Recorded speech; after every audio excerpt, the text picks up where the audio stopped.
No! Ah! CoCoTALK would like to thank our patrons who sponsor our show, so our heartfelt gratitude goes out to Al Hartman, Alan Huffman, Alan Murphy, Amigos Retro Gaming, Blair Ledoux, Brendan Donahue, Brian Weasler, E. Bruce Moore, Davey Mitchell, Diego, Eric Canales, Glenn Hewlett, Graham Zebke, Grant Levy, Henry Strickland, Jason Downs, Jenna Farron, Ken Riker, Kyle Etter, Malfunct, Michael Pitsley, Rick Ulland, Paul Fiscarelli, Paul Shoemaker, Paul Thayer, Rob Inman, Stephen Wagner, Steve Batson, Steve Rasmussen, Terry Steen, Terry Steggy, The Backyard Shed Gang, Tom C., Tom S., Tim Lindner, Tom Heron, and Tony C. Thank you ever so much, patrons. CoCoTALK is an unscripted live broadcast. Anything can and will happen. The views and opinions expressed by members of the panel and the live audience are their own and not necessarily those of the CoCoTALK show, its sponsors, affiliates, or subsidiaries. Open minds encouraged, sense of humor recommended. If any off-color comments were made, we're sorry. Hi, this is Dale Lear, designer of TRS-80 Color Baseball, and you're listening to CoCoTALK.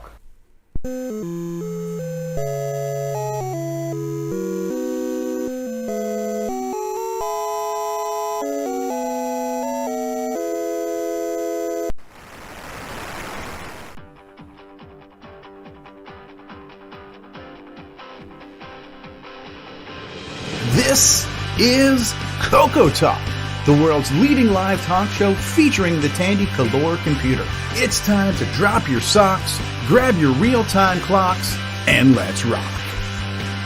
CoCoTALK is rocking the 8-bit world, keeping the Tandy flame alive. We may be mocked, but we'll never stop, cause CoCoTALK is rocking the 8-bit world.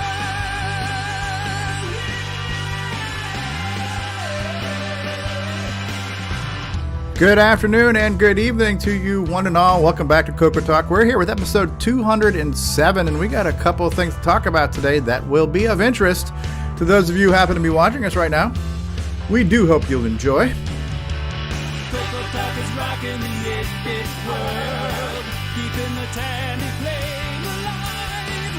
We may be mocked, but we'll never stop, cause CoCoTALK is rocking the 8-bit world.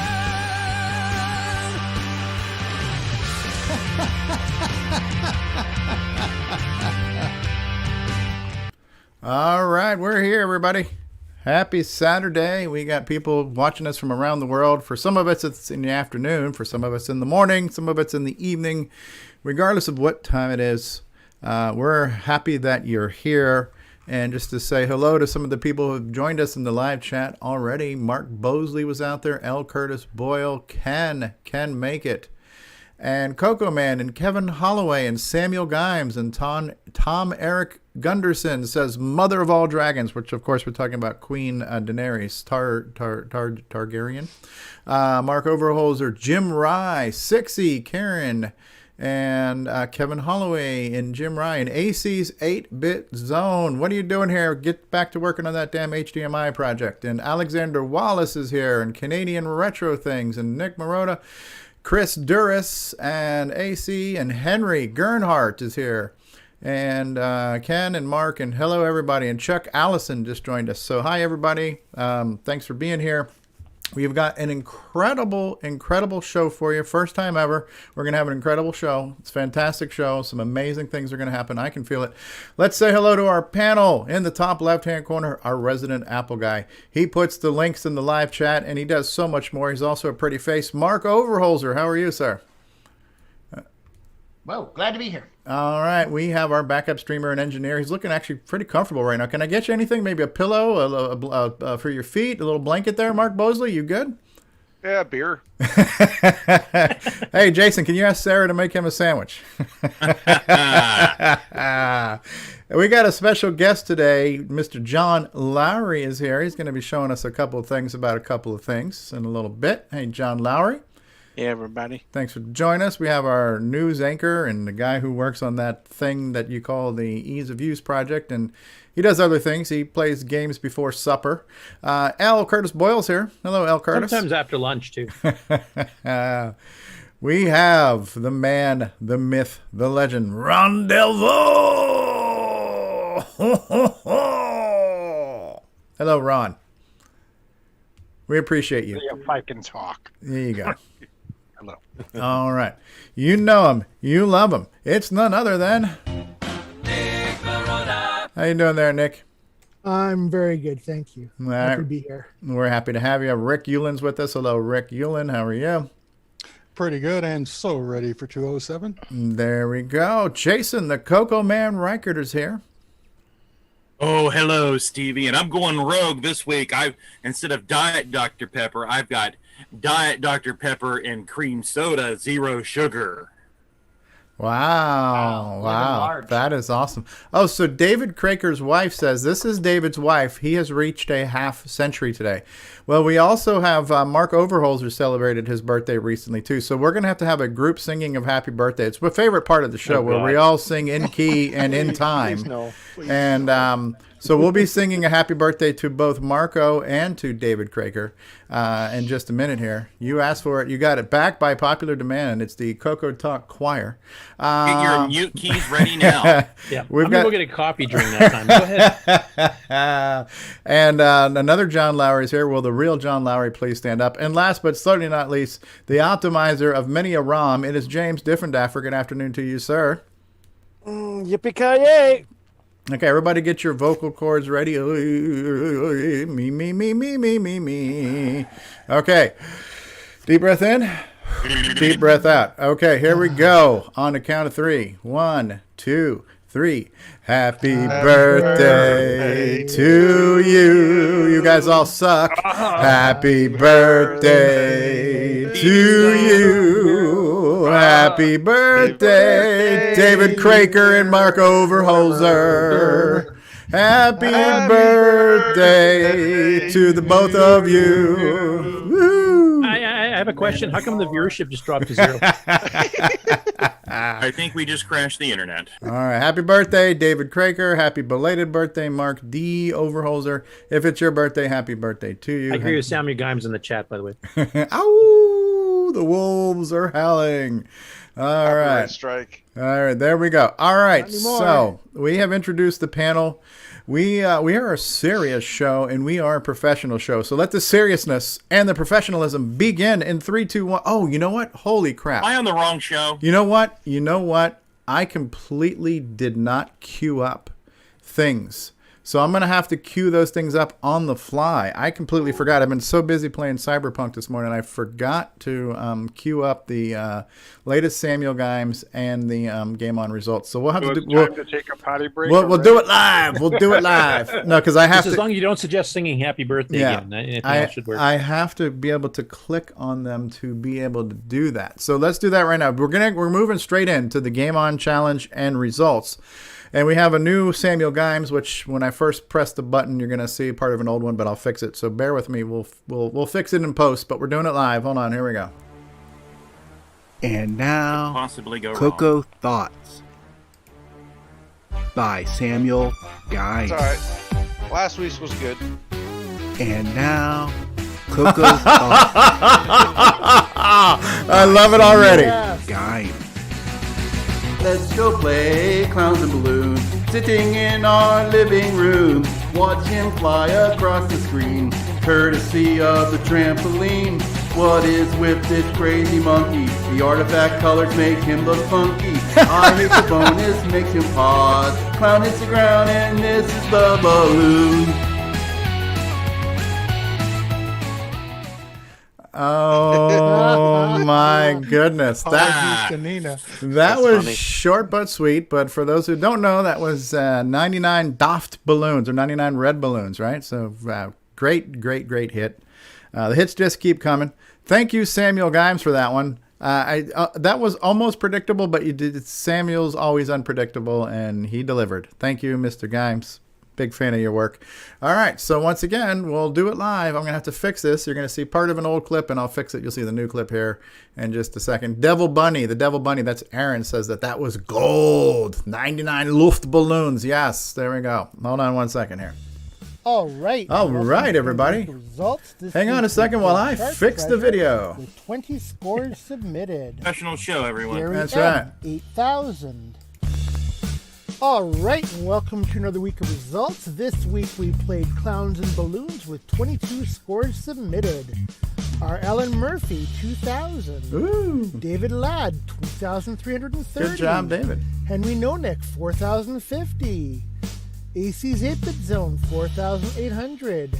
Damon Beals, 4,930. Canadian Retro Things, 5,480. Louis, 5,480. Jim Rye, 5,490. Nathan, 5,510. Mark B, 5,970. Gary M, 11,340. Tasman, 12,630. Catlord, 13,390. Hey, Tom Nick, I C, didn't play this week. 15,860. Rich N, 17,000. Wow, the scores are climbing. Well, He then I don't know pitched where the I got that basement, score from. 19,010. Me, Must be somebody else's. 28,880. Rick U, Monster. 32,930. And I never get that high anyway. David Kroeker, 36,830. Good job, David, the birthday boy. Curtis Boyle, 49,760. Mr. Dave, 58,140. Wow.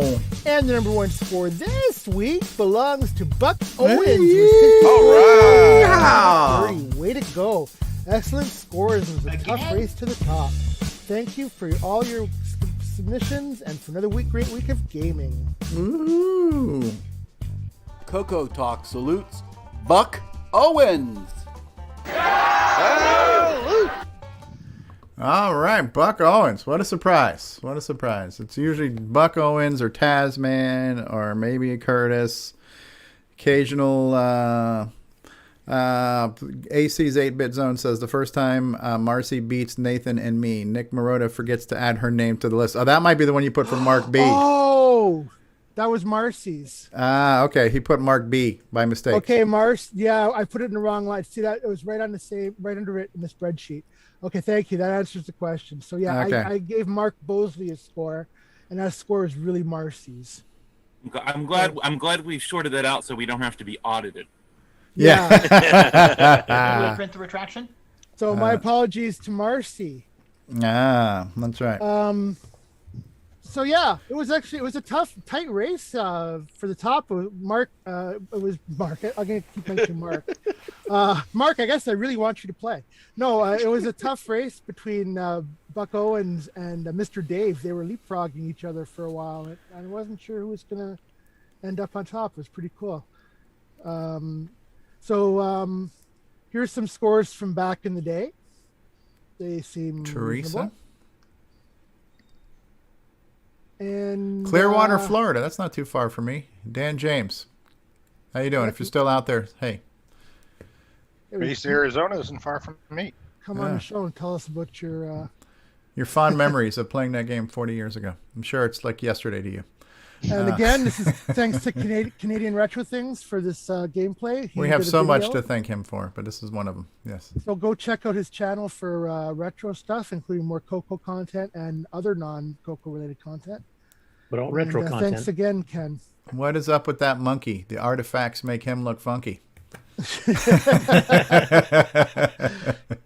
So yeah, it's Mr. Dave, and I think Buck Owens were using paddle controllers, which apparently were the bomb. Yeah. Yeah, this game screamed for a paddle. I know. Yeah. I heard a few complaints about the analog control, especially with the pauses and the bonus. Some people did not like that pause to play the music for the bonus. It didn't bother me, but I was used to it from back in the day. It didn't bother me either. Like, just to leave the stick alone while the bonus is playing, and that way it won't jump to a new position when it's done. But yeah, this was a game that I think is one of the well-known games for the CoCo. Done for many different platforms.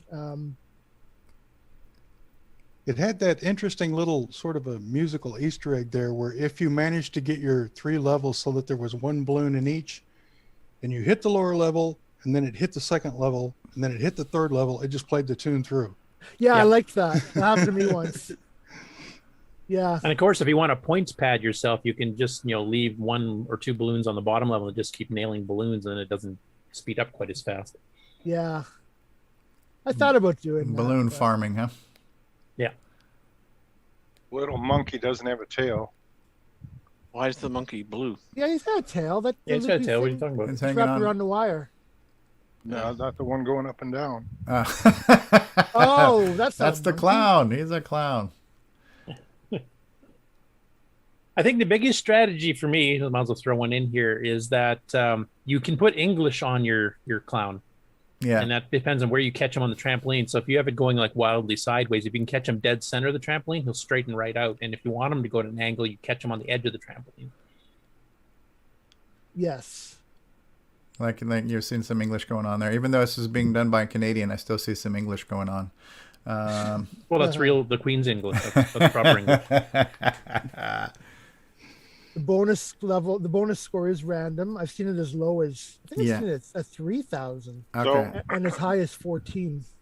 That little guy is a man, because it says men left. Mm-hmm. Yeah, he's a clown. Not a monkey. He's one of the clowns. It's called The Clowns. monkey's at the top on He's the a wire. gratuitous monkey. But the guy bouncing is a clown. Ken says, I'm in British Columbia. So I guess it doesn't get much more English than that, huh? Men left.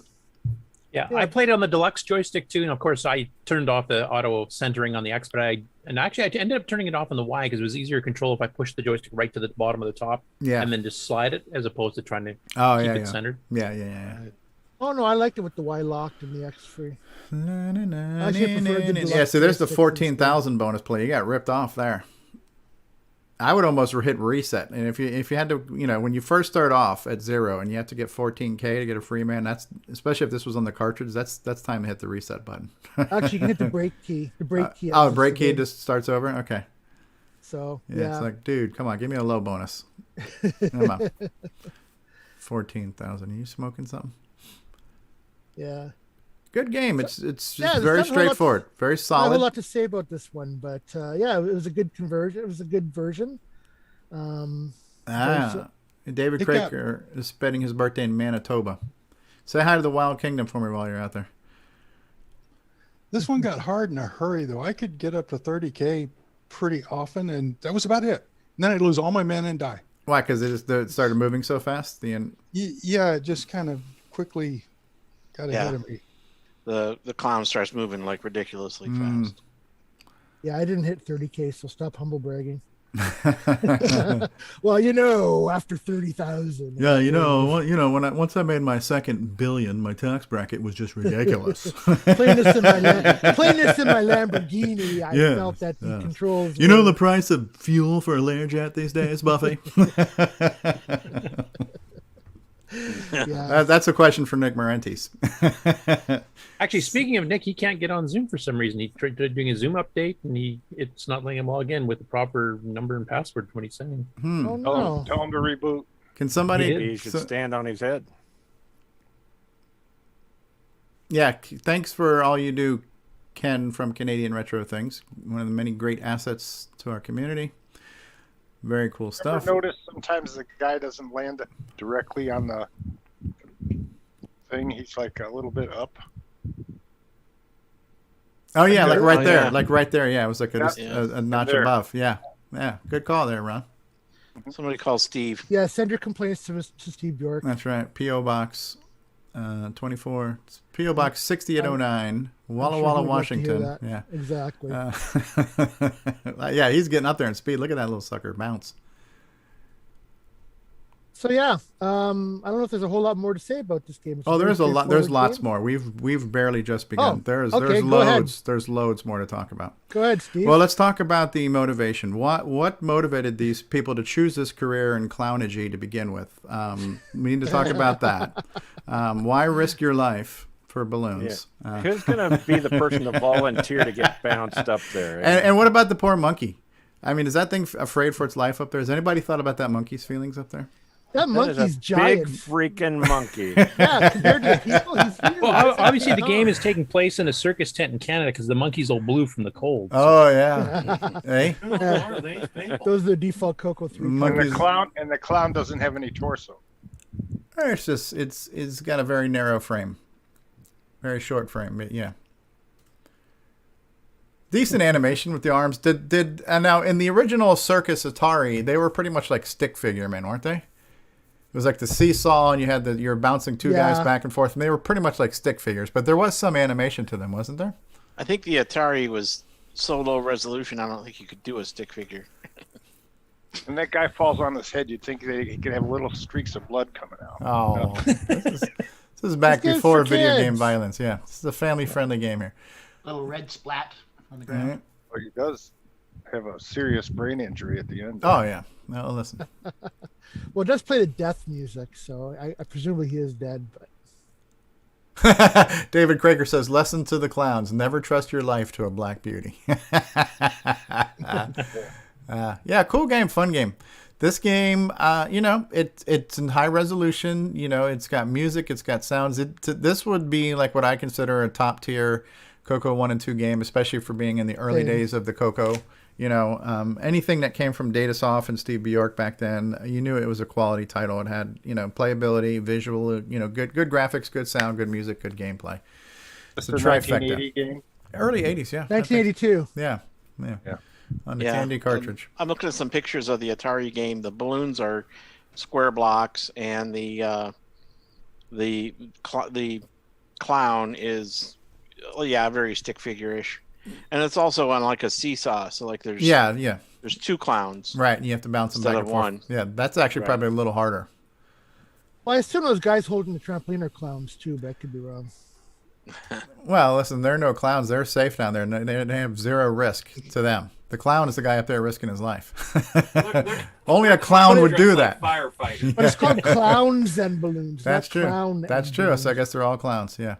You know what would be kind of cool? They might be talking about the long string of still alive clowns when you start the game. Before you kill them all off. It'd be kind of cool if like a little intermission and a clown car came out and they all ran out and started juggling and doing something and then coming back in, or like kind of like Mud Pies does. Yeah, where they have those guys run on and rescue your sorry ass. Yeah. Clown car ambulance. When the bonus comes on, it's in different colors. Yeah. And it shakes. Well, because the pixels alignment to the red and the blue. So I think that's right. So you get that back and forth, right? Yeah. The guy that dies is wearing a red shirt, so it's kind of meme compliant. Oh, there you go. Oh, that's right. Yes, he's part of the away team. Right? All red shirts must die. So now, one thing different about this game compared to most other arcade games of the time was, in Clowns and Balloons case, is that you only get one free man when you hit that score. You never get another free man again. It doesn't give you a second bonus. You can't keep re-upping your bonus. Nope. Oh, really? Not that I'm aware of, anyway. So one thing I kind of wish, doesn't affect gameplay at all, but I saw other versions where the balloons were different colors in different rows. We could have had red and blue balloons. So in the actual arcade game, which is, I think John Lowry's referencing the 2600 port, but in the actual arcade game, it was a higher resolution bitmap raster graphics, and they had that colored film. So your different rows, kind of like the old Space Invaders, where you had the colored film covering the CRT. So that clear tape give the different rows their different colors. Oh, is there an arcade version? Yes. The original arcade was called Circus Atari, and of course it was ported to the 2600. So the arcade was the taller vertically one. They turned the tube sideways, and it was a taller. There was another company that did one in the 70s too, like this too. I'm trying to remember what the name of it was. I wonder if it was like Exidy or something. Yeah, Exidy, because Exidy did the shooting gallery one that was called Carnival. Right, so it was called Circus, or was it called Clown? Or I can't remember. Okay, I can't remember which one was first. Okay, so the arcade version is slightly higher. You're right, and the stick figures look a little better, right? Slightly, yeah. Buck Owens says Exidy Circus. Aside from this is Circus 1977. Exidy, yeah. So was Exidy the original creator of the? Oh, so it was Exidy Circus and not Atari Circus? It says Circus 1977. Let me pull up the. Oh, that's gameplay. Let's see here. Oh, and Canadian Retro Thing says Exidy did Circus, and there was a game called Clowns from Bally Midway. Oh, hence Steve came up with Clowns and Balloons. What makes that guy die all the time is all the helium and balloons he's popping. Cool, fun game. Fun. Yeah. So hopefully at some point in time we'll follow this up with Shooting Gallery, another great analog stick data soft CoCo cartridge one. You know, consider that a request. That'd be great. Yeah, I'll make sure I send my my bribery check in the mail. Exactly. So, Yes, PayPal. So Canadian Retro Sing says Circus was in 77 and Clowns was in 78. And were they different? Which one was more like Clowns and Balloons, or were they both similar? They were both fairly similar. Yeah. Okay. Good stuff. Good stuff. Fun game. Great scores. Good turnout. Now the anticipation is killing me, Nick Marotta. The world wants. By the way, I did get a request. There was a request by popular demand that an encore of the Happy Birthday song needs to be sung right now. Let's just jump straight to the chorus. Happy birthday, Mark Overholser and David Kroeker. Happy birthday to the both of you. All right. Okay. Now that we got that out of the way, there will probably be several more encores throughout the show. Our fans are Always just asking. Yeah. We'll sing for free. We'll stop for pay.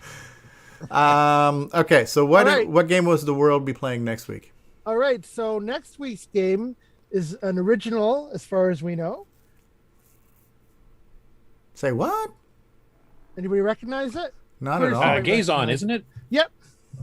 Gazon. Does it come with a gaydar so you can see what's going on in the game? Basically, so you're this little ship, and you need an analog stick for this one. Because it actually fires in is it 8 or 16 different directions, Curtis? I can't remember. 16, I think. That's hip hop for Gone, right? So this was Gizon. That's Gizon. You control this little ship. You see my cursor, right? I see your cursor. Yes. Yeah. Okay, it's a little red UFO. You got to protect these white diamonds in the middle, and these guys are coming on to steal them. So you can shoot them, or you can run into them. Running into the enemies doesn't kill you on this game, but if you run into these guys, when you hit them, you'll teleport somewhere else on the screen, and he'll drop his diamond. He'll drop it right where you killed him. But you'll teleport somewhere else on the screen. And there's another type of alien that's not on this. It might be this one here on the top left here. It's a blue UFO. You can't shoot him. You have to run into him. Okay. And you will not teleport when you hit him. Okay. So when you see those guys, you got to run for them and ram into them. So this is kind of like an anti-capture the flag. You have to defend all your inventory, your pieces here. Yep. Yeah, and you go on until your last one is taken. That's pretty cool. I'm trying to decipher the shapes. These guys look like ghosts with their arms out or something. What the hell are they? Are they robots? I guess they're robots. Okay. There was an arcade game called almost Rip-Off. looks like Bender from Futurama. Yeah, that's what I was trying to remember, John. This is an arcade clone. Oh, Rip-Off?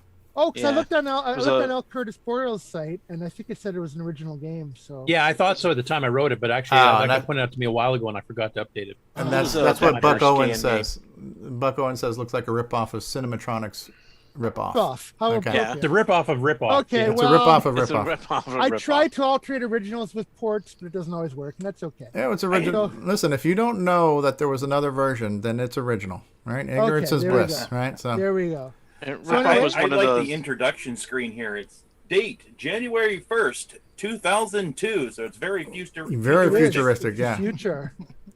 Yeah. The COVID vaccines you're trying to protect. The year is 2000. Cars fly. Robots take care of all of our needs.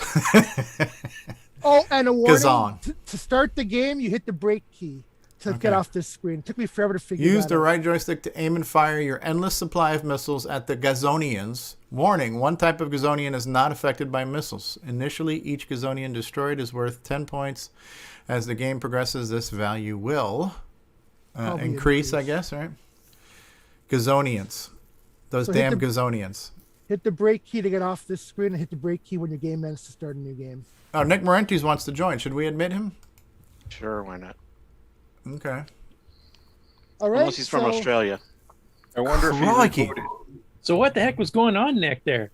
No idea. It just suddenly worked. The same thing I've been doing for the last half. I must have hour. known that your segment's coming up soon or something. I don't know. Probably. So thank you, Stevie. Thank you, guys. Or something?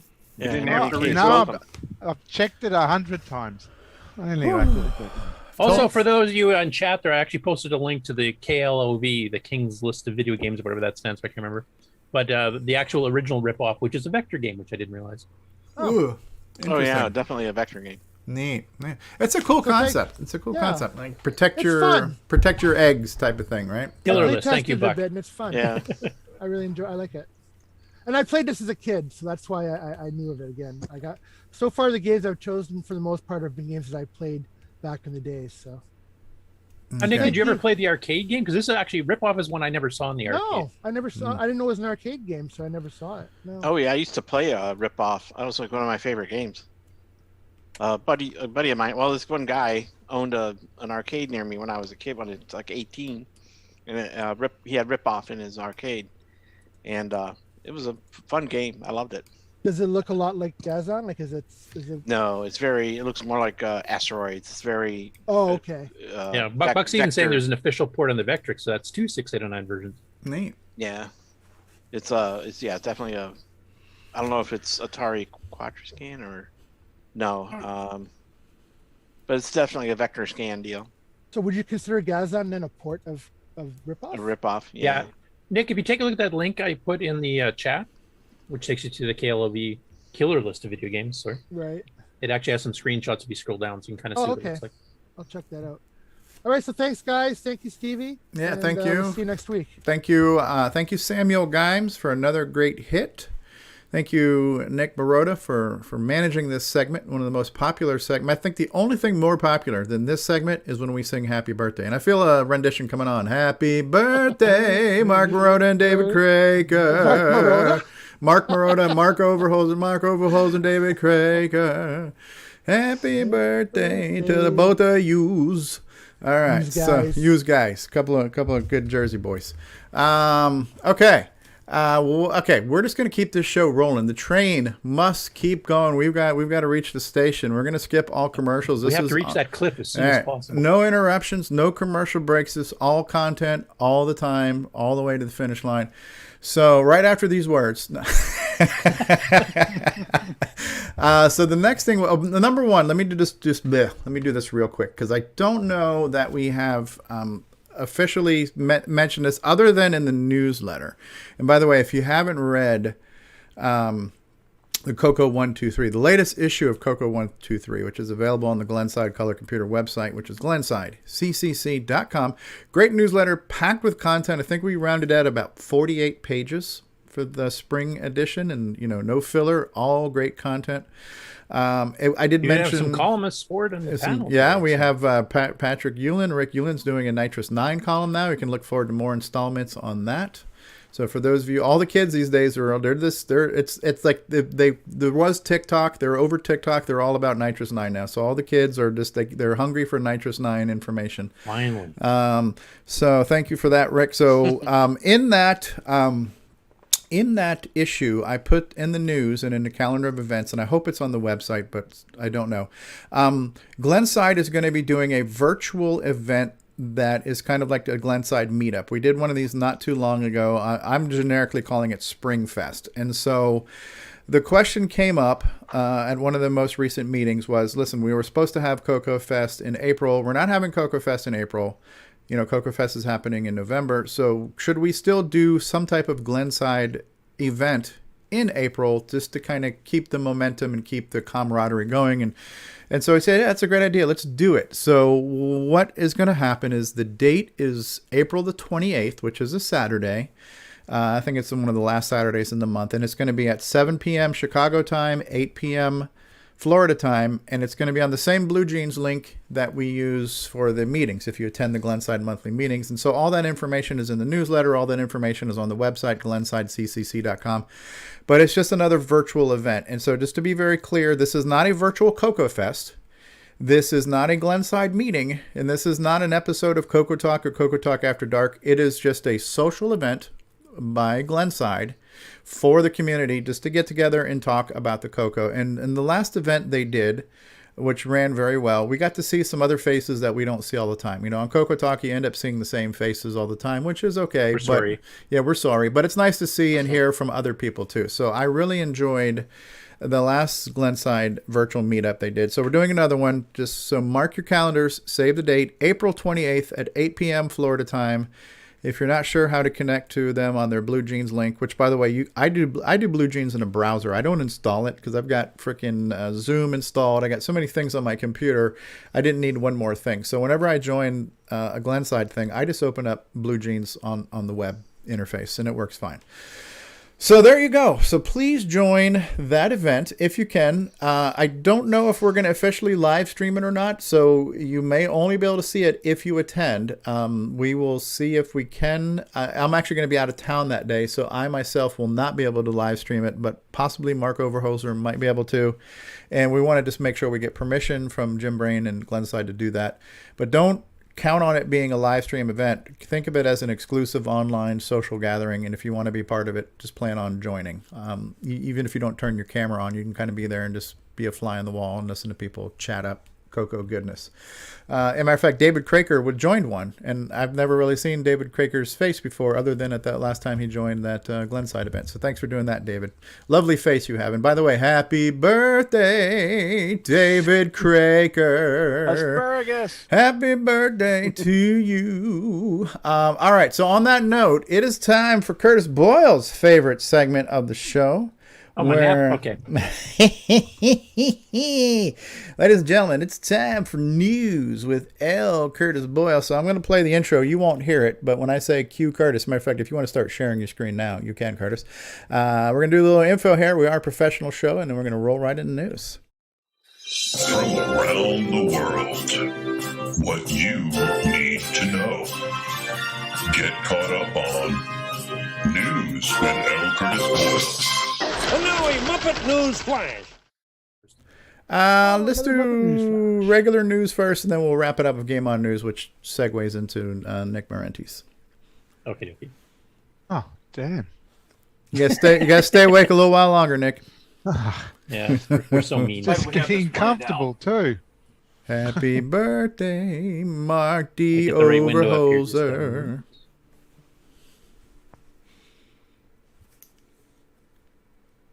Thanks your contributions to Stevie. Please stop singing fun. That's right. L. Curtis Boyle, have you not found the share? I'm running slow here because I was such shock of hearing Stevie try to sing. So. Luckily, you're not the victim of it. Happy birthday, Curtis! Find the damn share button. There you go. Have you been a victim of I found the share button. I singing? just couldn't find the right window here. I got too many windows open. Contact the law firm of Dewey. David and I can never show up to CoCo Fest again now. So first off, Ciaran Anscomb, the author of Xware, posted a pretty cool little demo here, and this is the demo or link here to download the cassette file versions, etc. This runs on any CoCo from a 4K on up, CoCo 1 or the Dragon, 32 or 64. And it's doing a little VDG trick where you kind of fool the VDG's raster scanning by switching between text and graphics modes very briefly during the horizontal border scan.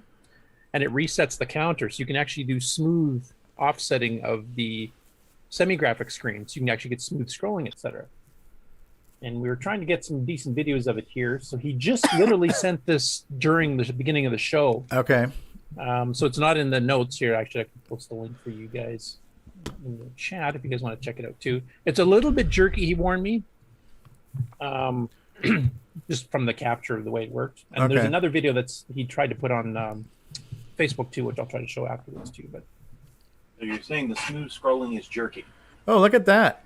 Yeah, just a little scrolling demo.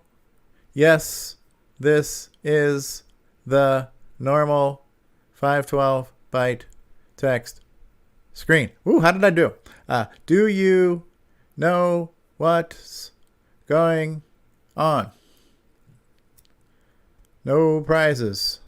This form of hardware scrolling does not involve the SAM at all. That is neat. now I will mention That is very cool. That was Stevie's audio book audition. Yeah, by the way. Yeah. I will mention that there's some talk between him and Simon that because this does not involve the SAM, this technique should work on the MC-10. Yeah, I was thinking that as soon as I saw no SAM. Yeah. Got no SAM. This is an earlier version where you didn't put SAM. the colored checkers. Yeah, little scrolling demo. But you can see how this is running smoother, at least on my end. Right. I don't know if it is on yeah, your because end. usually text has to scroll an entire line, which would be 12 pixels at a time. And so this is scrolling much smoother. We don't typically see a fraction of text on the screen like this. We would see a whole letter. Yeah. So I mean, even if you go into higher semi-graphics mode, you can only offset the video screen by, 512 bytes, I think, is what the SAM limits it to. So you can do a chunky scroll of like a graphics screen or a semi-graphics 24 screen, for example. You can do, I think, 8 start points, but that's not really a scroll. That's like a shift. Right, but think about this. Think if you were just doing a whole like 32 byte shift vertically on a semi-graphics SG24 screen. That would work fine for the graphics, but the text would all start to mutilate as you were you're moving those from line to line. Because it always puts the same scan line of each character at the exact same spot. So, it doesn't shift those. Somehow he's changing the vertical scan line on this 12 pixel high character cell, and it's not mutilating it as it's doing it. Yeah, it has to do with what he was explaining, I think, in Discord, is that basically there's an internal counter on the VDG of what scan line it's on, and that resets every time you switch graphics modes. So if you switch from a semi-graphics 4 mode like this is, and then you wait till the horizontal border, you switch to a graphics mode briefly, then turn it back to text, it resets the counter at 1. So it thinks it's starting over at 1 every time you do this, which means you can shift it to whatever scan line you want, basically, just through timing. Nice. Yeah, now, does this leave you enough overhead to do a full-blown game with smooth scrolling? I think he's done a graphical version of this we showed before on the show, where he had kind of a Xevious-looking demo, if you remember. Okay. So it looks like you can. You probably can't do too many sprites at once or something, but this holds some promise for doing some games that might have been thought to be impossible in the CoCo 1 and 2. I remember seeing I can't remember if it was a program or some pokes or something like that, but after it was applied when you typed list, when the basic program would list, you would get the same effect. A smooth scroll? Smooth scroll. Yeah, this was like 100 years ago. I can't remember the particulars around it, but I remember it was modifying the list function. And it was cool, but it took forever to list out the program because it was so slow. It's interesting. They did a quasi high-res on the old ZX81 by doing the same trick, but showing a different scan line of letters to get different patterns of bits, and that worked pretty good. They managed to do games with that. So this might we did that on the CoCo too, with Protectors 2. They did the little waving men on the buildings using that same technique, where they mix the text character scan lines together to make characters that don't exist. And I believe Nick Marentes, didn't you also do a demo? You were working with Erico at one point. Do I have to wake up? I just enjoy screwing with your sleep schedule. That's all. No, that was the one where you just overlay characters over each other to get extra colors, and you can mix the dots. Yeah, but you mix some text ones. You were creating like little bombs and stuff. If I remember, you did a demo. Yeah, but it required you to flicker between 2 screens. Oh, okay. You weren't doing the no Protectors 2 trick where this scan lines from the letter A, the next scan lines from the letter Q or something like that. It would be really cool if we had some type of hardware alpha blending where you could have transparent things that you could overlay in hardware on top of stuff. Now, a question for John Laury, and actually more of a statement because you probably haven't not done this yet, but there's talk that this may not work on the Gimme because there's different timing. But the GIME-X builds a lot of backwards compatibility with some of the semi-graphics modes that the Gimme doesn't have. So I'd be curious to see if this runs on the GIME-X properly. I could probably do that pretty quickly. Yeah. Oh, don't worry about doing it right now. This is just for future reference. Out of curiosity, yeah. That's really cool. Thanks, Karen, for doing that. The sorcery. And like I said, you can go download the demo, like 4K. It'll run in literally every CoCo 1 or 2 made on the planet. Well, functioning one anyway. Okay. Speaking of Mr. John Laury. John Laury. Look at that. Now that's a So we're going to try to do a live demo here. We'll give you a bit of a warning. It's going to be on a bit of a shaky cam here because he has to hold the camera up by hand to show it. So I'll go through his still pictures here first. So basically, John ordered a kind of, it's not quite the pre-release. That's what us developers got, but it's kind of the early versions of the GIME-X package that Ed Snyder at zipsterzone.com is selling, and he's doing a few of these by hand first before he gets his whole advanced apparatus working. Yeah. And he shipped a few of these. I don't know, Qui-Gon got one, John got one. I'm not sure who else, if anybody else at the panel's ordered any of these yet. But John decided to go the whole hog here, and he actually got like the new CoCoMech keyboard installed. He got the full 8 meg upgrade instead of the 2. He got the 639 installed with a socket, plus the GIME-X all in one shot. So he's got a few nice pictures here on the Facebook CoCo page. Please go check that out if you have not already. And this one here shows the keyboard. You can see somebody else posted pictures, and they had the GIME-X badge on it. So was that Qui-Gon's picture? I saw that had the GIME-X badge and the kind of right-hand side of the other badge. It was mine. Oh, it was yours? Yeah, that picture was taken before I put the badge Okay, so you have your badge on there. Now, does it say just GIME-X, or does it say GIME-X 8 megabyte? 8 megabyte. Oh, yeah, because I was thinking that's a whole new first world problem now. If you had the old 512 or 2K badge in the center, once you go to 8 megs, what do you do? Somebody did make an 8 meg badge, though. Did they? Replacement badge, yeah. Okay, was that Carlos Camacho, or does Ed have one? I'm trying to remember who it was, because the NoCan 3 had 8 meg back from the 90s, Paul Barton's board, so there was a few of those kicking around. We don't need no stinking badges. Yes. I tell you, that motherboard is clean. Everything in there is clean, man. It's gorgeous. Yeah, Ed also noticed that I see the badge there now, yeah. Yeah, the feet were falling off.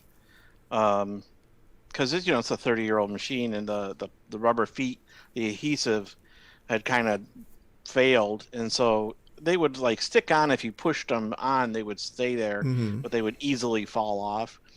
And I didn't think about it when I sent it to him. He noticed that the feet were falling off, so he 3D printed some new feet and glued them on. That is awesome, dude.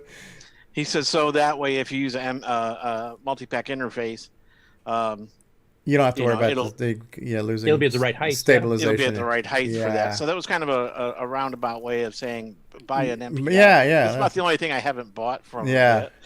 So I was thinking about this. You see how he's got this? You see how he's got the Cylon logo for the brake key, and the Cylon logo is a good thing to kind of describe like what Ed Snyder is. He doesn't seem to be human. However, when you look at everything that he's done to John's CoCo, between the GIME-X and the 8 megs and the keyboard, this is almost more like Borg assimilation. So I think what we need is a keycap that's got the Picard Borg symbol on it for the brake key. Like your CoCo has been assimilated. That's what I want to have requested for my custom keyboard. Is the resistance. Yeah. I want to be GIME-X Ed Snyder assimilated on my CoCo. I want to, that's pretty cool. Yeah, I had actually purchased the keyboard, I'm going to say about a year ago, and it just sat in a box up on my shelf, because I went through, it was around the time I was moving into my house, and I've been in my house now for 9 months, but it's taken forever to get unpacked, and my basement, which is going to be my retro room, it's not quite ready, because everything from floor to ceiling needs to be redone. I need to take down some paneling and put up drywall, and there's a lot of work to be done there. So once all that's done, I'm going to build some desks and have all my retro stuff set up there. So for now, it's kind of like cramming everything onto the kitchen table is what's going on right now. But when I got it back from Ed, and he said, take it out, open it up and make sure the GIME-X is properly seated. I thought, well, since I have it apart, I might as well get that keyboard in there. And it was like, it took, less than 5 minutes to install. There's not much to it. You just pop that one piece of plastic on the post and stick the other one on, plug the keyboard in, and you're done. Boom. It's a gorgeous keyboard. It's amazing. And it feels really nice. It's a really good keyboard. Yeah. And the laser etch keys, they'll never wear off. I don't. What kind of etching is on there? It's like a laser. Can you, when you say laser, you have to do an air quote and say laser. Yeah, it's a laser etched keyboard. Freaking laser. It's a freaking laser etched keyboard. Okay. All right. Now that we got that established, gorgeous. Yeah, and I think Daddy Burrito was asking, does Ed sell the CoCos this? Oh, look, yeah, that's a nice GIME-X. Look at that badge. Now, Terry Steggy designed that badge, didn't he? With the lion, like he took that, because Ed had done an early GIME-X one of the graphics demo with the lion and all these different colors. So that's a gorgeous badge there. And Daddy Burrito was asking, does Ed sell a CoCo like this? But right now he's asking people to send in your own CoCos, right? So if you have a CoCo 3, send it in, and he can do everything. He can do the 6309 upgrade if you don't have that socketed. If you want to have that going, and do the GIME-X and the 8 meg and a CoCoMech keyboard, CoCo SDC if you want, and even a Mega Mini MPI, and then you will be fully assimilated. Your CoCo's resistance is futile. I forgot about the keyboard. What's the keyboard run? Like 115 or something like that? Whatever it is, it's worth it. So that's like 200 between that and the CoCo SDC, and then another 200 for the full basically. 8 meg GIME-X and the 609 upgrade. Yeah, it's only you're looking at spending about $500 in upgrades on your $500 CoCo. So it's a simple $1,000 investment, but there are low, easy payments that you can make on this stuff. Well, considering I didn't do it all at once. Yeah, I mean that's like back in the day in the CoCos, we didn't do it either. You know, yeah, it cost me $549 for a 4K CoCo 1 back in the day. Like the floppy drive cost as much as the damn computer did. It took me like 2 years to get a floppy for it. I remember my buddy paying like $400 or $500 for how much was the first drive, the controller and the first drive? In Canada, it was $799. I don't remember what it was in States. $599 maybe. Yeah, I think I'm exaggerating a little bit, Matt, but it's all up to eBay pricings. But on average, a CoCo 3 sells for about $300 on eBay. It all depends on if you get lucky. It's luck of the draw. Yeah, I think I paid $2 something for mine. Yeah. I want to mention, though, I mean, there is a long-term goal that Ed and Gary Becker, who helped design the GIME-X, the programming side of it especially, are shooting for, and the GIME-X is the first part of this. He's got that CoCo 2 replacement, which is basically like a CoCo 2 on a very small board. Yeah. And they are working on a CoCo 3, and the GIME-X is going to be part of that, but he is working on getting to duplicate the entire CoCo 3 so that you don't have to buy super expensive, hoarder stuff on eBay. Yeah, and that reminds me, we'd got an email. We should pull up the mailbag, but somebody had sent an email to us. I forgot who sent it. I got to find it. But it was asking a question similar to what the 8-bit guy was doing, where he was making a different Commodore machine. So I don't remember where that email came in. I have to find it. But yeah, somebody did send us an email saying, hey guys, are you aware that, the Commodore community has somebody working on another machine? Is there anything like that happening in the CoCo community? And I think you just addressed that. The Commander 16. So the whole concept of CoCo 4, new CoCo, all these questions come up. And is anybody working on a different type of CoCo? And so I think that's a little bit of a long answer, but so just so you know right now, as far as a new current hardware CoCo thing you can buy, there would be something like the CoCo 3 FPGA, right? That is something you could buy that is mostly CoCo compatible. There's the Roger Taylor things like the Matchbox CoCo and the Mr. CoCo. But as far as making a new CoCo, like that whole Commander X16, it's a Commodore inspired machine, but it's not going to be directly compatible other than Commodore Basic, or if you write something in 6502 assembly, but you can't just drop in old software on there. So I think if somebody made a CoCo version of this Commander X16 that's not compatible, I don't think anybody would want it. Right? Why would I want to buy a CoCo inspired machine that I can't run CoCo software on? So any new CoCo product needs to be mostly backwards, if not completely backwards compatible, and then add new value add. And that's kind of what the GIME-X is doing, right? Yeah. Now, currently the CoCo FPGA, the Mr., the Matchbox CoCo and stuff, none of those are fully hardware compatible. Like you can't take a CoCo cartridge and plug it in. Right. I don't know if this is fact or not. If Ed is in the chat, he can correct me if I'm wrong, but I believe the goal is that the CoCo, whatever he's going to call the new one, I think will have that compatibility still. Right. So if you take like that CoCo 2, that generic CoCo 2 that he has now, that's all built on real parts, real hardware, and you add the GIME-X to that, you've basically got a new CoCo 3, right? And you just need the cartridge slot or tap into his Mega Mini. Yeah, and even the CoCo 2 one, I mean, he's putting that SAM doubler and stuff, so you can actually run it faster than a CoCo 1 or 2 could have done back in the early days, too. Right. So, I mean, it's an improved CoCo 2 as well. Hey, John Laury, yeah. Do you get extra money if you have the Apple logo in your... No, I'm just showing the new wireless mouse interface for the... for the CoCo, yeah. Wouldn't that be nice? You know what? I got the Apple mouse, the Magic Mouse 2. It's beautiful. You plug it in, it charges up, and it's good for like 2 months. And this Radio Shack, ball type mouse that's like 100 years old. Yeah. Weighs a metric ton. Oh yeah, absolutely. It's considered a lethal weapon, I believe. Yeah. Man, yeah. Give me a sock and I could kill you. You think you need a sock? Just grab the cable. Yeah, and just whip it swing it around by the cord. It becomes like a deadly weapon.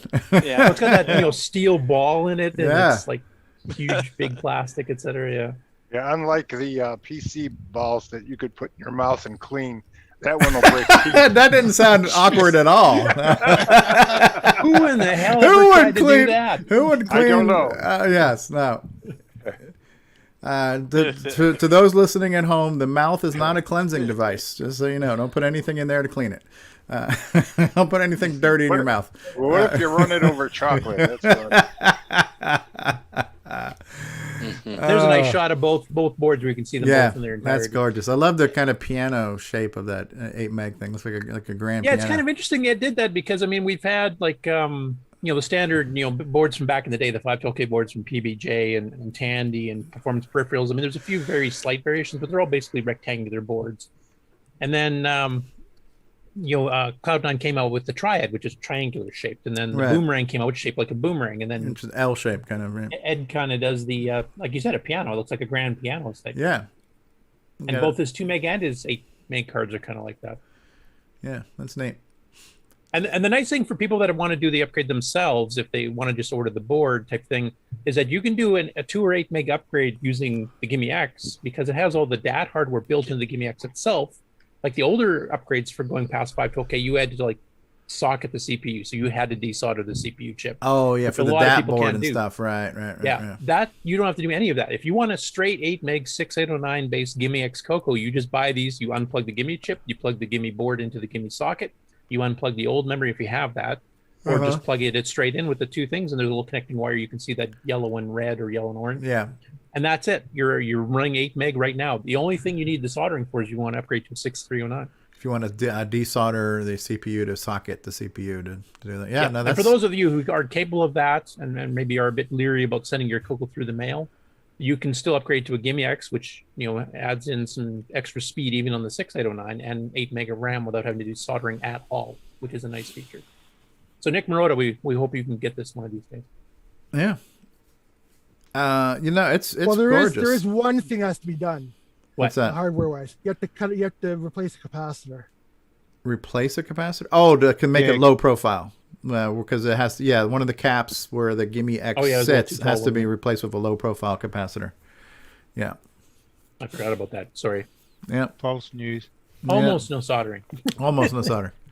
Okay, so I went ahead and I added everything up. I did find my purchase on eBay for the CoCo 3. I paid $249.99 for it, so $250 for the CoCo, $90 for the SDC, $120 for the CoCoMech keyboard, $170 for the GIME-X 8 megabyte version, and $25 for the socketed CPU for a total of $655. So, like I said, somebody said about 1,000. No, I was way under 1,000. And then I I think I paid like 25 for the 20 or something. So for the mouse, if you want to include that too. Yeah.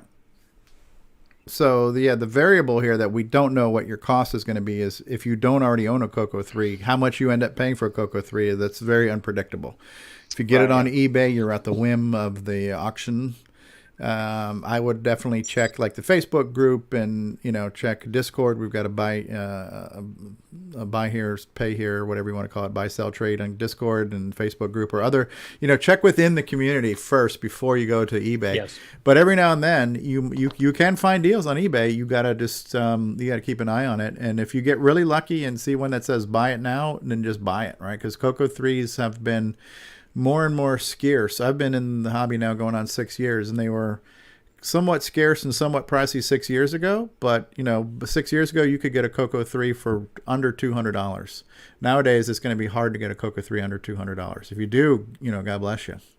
But you're looking at $200 to $300 on average. You know what's neat about this? It doesn't draw any more power than probably the Gimme and the old. Nah, it probably draws less. Yeah. Yeah. Which is cool. Yeah. And especially if you get a 639 installed, because that draws literally 10% the power as the original 609. I'm looking on eBay right now, and I'm seeing one that's right now is $78 plus $12.43 shipping, and there's like 9 bids on it. So I'm sure there's probably more bidding that's going to occur. It'll be sniped. Now, is that a working one, John, or just it doesn't say whether it's working or not. I would imagine it's working. Estate Vintage Tandy 128K Color Computer 3. It gives the model number. The keys are yellow. I got a question about pulling the Gimme-X out and in. Is that going to mess up the? I mean, you have to be really careful about the socket. You would have to be somewhat careful. I would say you have to kind of lift it out from both sides, so you're not, bending the pins and stuff. Yeah, you kind of don't want to rock it, right? Because I know you have to have a tool to take out the original one, but when you put this one in, it fits in really well, huh? Yeah. It snaps in almost. Okay. Mine had popped out a little bit, and I just kind of pushed down on it, and it went back right into place. But I didn't actually. You didn't remove it to reseat it. You just exactly. Applied a little pressure. I'm wondering if you did break your socket, and you did get a Gimme-X, do you think it would be tolerant of the socket being broken, or would it be okay, or would it be something that you'd have to get a different motherboard or what? You would want the socket replaced because of the size of the Gimme-X. If the socket's weak, it's not going to hold it at all. Yeah, and Ed said we were emailing back and forth about the situation, and he said that he's debating whether or not he should just leave that particular board unplugged and have the user plug it in, because mine was fully seated. Yeah, that might be a good idea. Yeah, and it, and mine was sent in a CoCo 3 box in the CoCo 3 styrofoam. So it's essentially the same shipping container that it was in when it was new, and then that was inside of a box. There was no extra padding. Oh, but it didn't really need extra padding. Even if there was, it's how the shipping services handle the package is out of our control too. If they just throw it around and slam it on top of a pile of stuff, no matter how well it's. I wonder if you couldn't put a block of styrofoam on that and then close the case.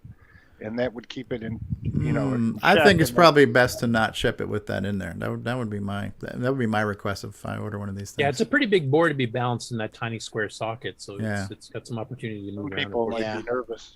There doesn't appear to be, but if there was space on the board where there was nothing, where you could drill through the board, you could drill through and then mount some standoffs, and then have some holes in the Gimme-X board that you could screw it so that it's actually mounted to the board. Right.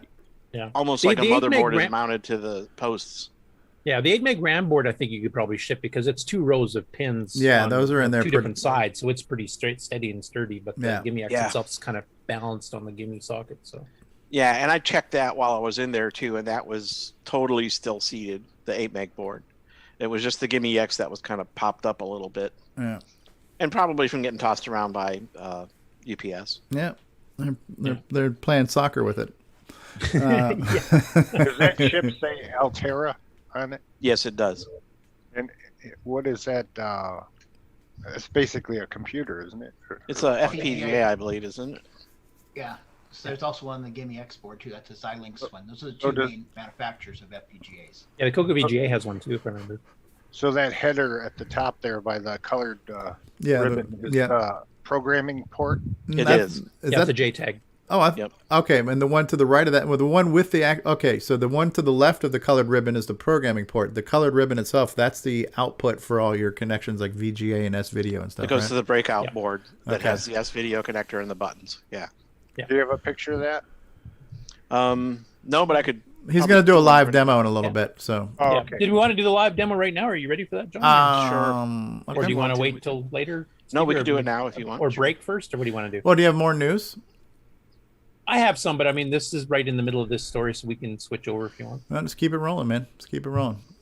Okay, so after I finish the news, we'll. No, I'm just saying if you want to do the demo now, then let's go with it. We're already on this topic. You ready, John? Yeah, I'm absolutely ready. Sure. Hey, I will stop sharing and let you do it. All right, so I'm going to spotlight your second video. Okay, and let me get that turned on here. Start video. All right. So what we're seeing right now, folks, live, we're seeing John Laury's GIME-X live. Woohoo! And this is your VGA output you're using at this point? Hang on a second. Yes, it's a VGA. It's a S-video to VGA cord going into the VGA input on this TV. Oh, so you didn't actually just use the direct VGA? There is no direct VGA. It's the board itself has a here. Oh, that's the same thing the CoCo VGA then has. It has a little just DIN like connector. CoCo VGA, Yeah, so it's a exactly. little mini DIN connector, then breaks out to VGA. Okay. So here's the output from the GIME-X, and then that goes along this cable here to this breakout board, which when you get it, you can have it mounted like this and actually drill holes in your case, or if you don't want to, you can just run the cable out and connect to some sort of external to this board mounted in some sort of external box, essentially. Is that the same exact board that's used for the CoCo VGA? I think it is. It looks just like it. Sure, it looks like it. Yeah. It says CoCo VGA right on it too, so I think, yeah, it is. Does it? Let me see. Yeah, it does. We can see it. It actually absolutely does, yeah. So it's the same board that he used for CoCo VGA. It's got the two buttons. So you could run that through one of the holes and have a box like the CoCo VGA. Yeah, there's a 3D printed box for the CoCo VGA. Yeah. Yeah, that's what I've got on mine. Yeah. All right. Oh, so that you don't have to drill holes in the case? Right. Yeah. Right. Yeah, I'm not. This doesn't matter that much to me. So I was like, I'll just go ahead and mount it. Because he asks you when you get it, do you want it mounted or do you want it ran out? And I said mounting is fine. So so let me ask you this now. How are you getting your audio out from your CoCo? Are you just using the composite or the RCA mono audio jack out and then running that into your VGA screen? Yeah, the television that I'm using has an input, an audio input. Let me see if I can get it here. Yeah, I see it. Okay, so See the it red one right is your above the audio. VGA. Yeah. Right, the red's audio and the blue connector below it is the video. Your VGA. Yeah. And so I actually had to purchase an adapter to go. How did I do this? Oh, it's right here. I don't need to show it. It's basically an RCA to 1/8 inch jack adapter that I had to purchase. So because that's what your TV has for its input? The input is an 1/8 inch. Okay, yeah, it's gotcha. like an 1/8 inch input. Right, headphone and jack. there's RCA out. Yeah. So I had to go RCA to 1/8 inch. I had to buy one of those, but it came here like in one day. Right. So I bought it and I have that now because I honestly wasn't sure if the audio was working or not. So I flipped the TV over to like RF or composite and ran in RCA into the composite audio in the composite section, and it was working. But it was like, do you want picture or do you want video? And here's a close up of the keyboard. Oh yes, nice, super nice. Laser etched. How are they etched again? With the laser. Okay. All right, there's Getting lasers, man. Laser etched keyboard. Yeah, gorgeous. Yep. So let me get the case back on it here. Oh man, that other keyboard he did there looks almost like a Mac keyboard. That's incredible work, Ed Snyder. Oh yeah. It's even got a USB hub. Yeah. Wait, where's the there's the Apple logo right there. Okay. Okay, so here's the display. We can go in here. We should have done a warning too that this segment may cause seizures. So if you're watching at home, seizures from jealousy. There's some 640 by 112 that are actually kind of crappy. Really? The pictures aren't that great. But that one's okay. Yeah. That one's pretty decent. That's look how fast 16 that color. popped up too, man. Oh yeah, it's instantaneous. Yeah, he's using the stream mode of the SDC, which actually bypasses a lot of the slower stuff, so it's pretty quick. Yeah, Is that why I noticed that too? That it's like instantaneous. Do the dragon one, man. That's a special thing that was added to the SDC in one of the firmware updates, fairly recently, within the last year or two. So if you write software that specifically uses that mode, it's a lot faster. Oh. There's a dragon for Mr. Delvaux. Yes, sir. Hey, it's gorgeous. And let's see. Didn't do the mountain yet, man. Have you got one of these running? No. Oh, okay. Here's the 320 by 200. These are the 256 color. Okay. I'm guessing. Yeah, it should be. Wow. Ooh, and That looks really good, man. Yeah. This reminds me of the days like Windows 3.11 when you pulled up a 256 color image and you're like, oh my God, it's like so photorealistic. Yeah. It takes up the whole display. Look at those eyes, man. You can see some depth in those eyes. That looks really good. Yeah. 512 color palette too versus our normal 64. Okay. And for Star Trek fans? Yes. Captain's love. Ah, look at that. That looks really good, man. That looks as good as a 60s TV. Absolutely. Better. It looks better than a 60s TV. It's phenomenal. Yeah. And then we got a hot blonde. Meh, I've seen hotter, but yeah, she's. Yeah, but I mean, look at the gradations from the lighter colors. Yeah, that is cool. That's a rendering. Phenomenal. Yeah, no, it's almost like an oil painting. The eggs kind of show off the colors. Oh yeah, look at that. Oh yeah, it's Easter all over again. And a werewolf. Werewolf of London. Wow, that looks really good. Mm-hmm. That's like David Ladd in the morning before he's had his Dr. Pepper. So. Then the man behind behind everything that's plugged into my CoCo 3 right now. CoCoMech keyboard, look at that. Builder of the SDC. Just Taiwan himself. Creator of the GIME-X. That's cool. And there's Ron Delvaux the lion. Look at that. That is cool. That's what's on the badge. That image is what's on the badge. Yeah. And that's cool. He didn't choose to put his face on the badge, did he? No, he didn't. No, he's got it on the brake key. Oh, that is gorgeous. Look at that. Look at that. Yeah, that is absolutely gorgeous. Spaced out, man. Oh, wow. Look at the drop of water on the peacock feather. Man, that is gorgeous. Yeah, you can do some serious ray tracing if you want to So lock how your... does this compare to like some of these other computers? Oh, you got to be more specific. Well, you mean like Atari or a 16-bit system can do this without breaking a sweat. So your STs and your Amigas could do this no problem. Yeah. Oh, definitely. And also you got to bear in mind this is modern hardware connected to a CoCo, not hardware. But yeah. Natively, the only thing that would compare to this would be something that cost twice the price of what a CoCo cost back in the day. Yeah. And to be honest, the Atari ST did not have a 256 color mode. Oh, okay. Neither did the Amiga. It only had 32. Or I guess you could do the ham thing. Yeah, they did a lot of hackery. Well, you had the ham and you had the half bright mode on the. Yeah, but the ST's resolutions and color resolution per screen was the same as the CoCo, 320 by 200 by 16, 640 by 200 by 4 type thing. Okay. They had a 512 color palette like this does. What's the extension stand for? Color 3. Image. Yeah, CoCo 3 image. I'm not really sure. Does anybody have any information on that for image format? That's so totally up to Ed to reveal because I have no idea. Yeah, because I wrote Ed and he pointed me to a page that gave me this viewer, and this viewer represents 100% of all the GIME-X software I have.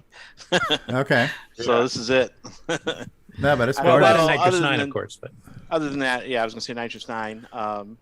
Well, do you have some information, or I mean, not necessarily that I'm asking for you to give out, but do you have certain like internal information about the GIME-X because you're working with it? Well, he I don't know if you've gotten it, but he's got a PDF manual that actually explains like the new registers and how the new colors work. And I'd love to have that. Do you know where it's at?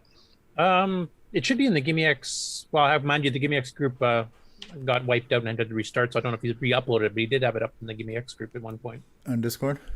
Yeah. Okay. Well, if not, I mean, I can fire it up in there because I've got a copy of it, obviously. Please do so, because I'd like to get a hold of that for sure. And then, here, let me... I wonder how it would render high color stuff now. Probably exactly the same. Yeah, because you have to do special programming for the new modes. Well, because it's got a lot of that color built in now. You don't have to trick it to make it look like color. It's got native color at this point. Mm-hmm. Now, the one caveat is some of these higher graphics modes, they look awesome. Yeah, definitely no denying there, but they take a fair bit of RAM. Like some of the newest modes can take up to 256K just for one screen, and the 609 still can only do 64K in the map at once. You have to do a lot of page flipping around and MMU swapping and stuff to even draw a single picture. and that gets a bit complicated. So I don't know if we'll be supporting all these high-res modes on Nitrous 9 just because we've got so much overhead with the operating system itself. There are a few things we are planning on supporting, though. The 512 color palette, definitely we're going to be supporting that. Not currently supporting the current Nitrous 9. And also the 160, I got to try and make sure this works, but Ed said it should. You can do a 160 by 200, which is the resolution like RoboCop and Predator and Rescue and Fractals, Chronos Rift use. You can make a 256 color mode for that and do all 256 colors once. That we are planning on supporting. So this is the Mexican version of the software? GIME-X. Yeah, So basically it's kind of like patches here. It's kind of like Tex-Mex, right? So yeah, the patches we've got here, and you can download these right now on the OU site. There's a 6809 and 6309 versions of the GIME-X, and basically what this does is it patches some of the drivers like the SDC, which cannot handle 2.86 megahertz. It actually will freeze up and crash. So we actually have the drivers slowing down to handle the GIME-X speed. But basically the machine runs at full 0.286 megahertz except when accessing some of the specific hardware. So this is basically the 2.86 megahertz of Nitrous 9 needs about to run. And if you want to see what that looks like when it's booting, don't blink. Okay, fire it. Hit the button, Frank. Ooh, look at this. Woo! Wow. Wow. Woo! Woo! Mamma mia. Oh, look at that. Oh. I'm back, laddie. What? No real-time clock? Real-time clock. The one thing Ed could have built in there. I know. But you notice like some of the discontents of stuff like loading all these font stuff, it still runs faster because it's processing the memory faster, but it's not as fast as it could have been if the SDC could have handled the speed. Boom, look at G-Shell. Just boom, look at that. Yeah, just comes right up. And look how much more color has been added to G-Shell now thanks to this GIME-X. Absolutely. That trash can looks even better. Yeah, it does look clear going through So much VGA. I will better say than that. regular gray. Yes. Get right up on that trash can. Oh, that is a gorgeous trash can. Okay, future editions will have animated lid opening and closing. Yeah, right. Oops. Let's try the right mouse here. It's kind of like the a flushing set I toilet used on my Amiga. Yeah. I will say this: your mouse driver leaves a little bit to be desired. Are you using the 900-pound? Are you using that 900-pound cast iron mouse? No, he's using the Apple. Oh, he's using the Apple mouse. Yeah, I wish. I can't seem to. There we go. I mean, if you get stuck on that, you can turn the keyboard mouse on. Of course, Yeah. Or just drop it down to a lower res. This segment's brought to you by Shaky Cam. Yeah. Well, I'm taking. Who's your cameraman? Michael J. Fox? Yeah. Too soon? All right. So. Actually, if you add some lens flares to it, it could be a J.J. Abrams camera. Too soon? Sorry. I'm taking requests here. What are we looking at? Rescue and Fractals. Oh, let's is a look good at some one. documents. The documents are going to look fabulous on this thing. Yeah. Actually, they do list fast. I will have to say that. Do the Is Sierra Restaurant games go Fracula- faster? We bring up a spreadsheet. And there's a GIME-X folder there. Is that going to do anything? There's that I left on by accident. That was for development stuff, and it shouldn't have been He there. did that specifically to excite me and go, ooh, and I clicked on the folder and it was empty, and I was like, oh man. Yeah, I You cleaned the serious? folder. I just didn't take the folder off. Go ahead and run I was Windows totally 95. looking for something in there. Is Rescue on Fractulus in here in the level? Yes, it is. folder? Arcade. Arcade. Hang on a second here.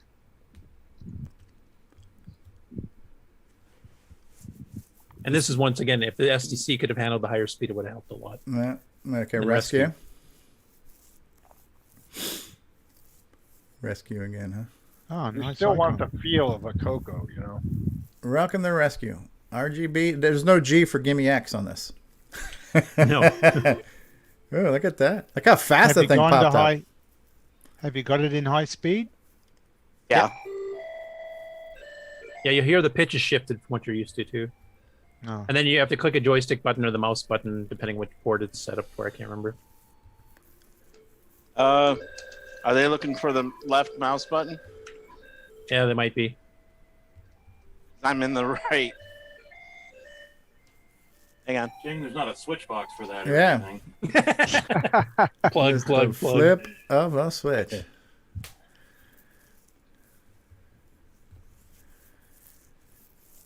There we go. There you go. Level 4. And just click the button to launch. Bam. I'm on level 4. It defaults to level 4 to start. I'm clicking the button, but nothing's happening. Matter of fact, my mouse is gone. Can you hit clear or are you froze?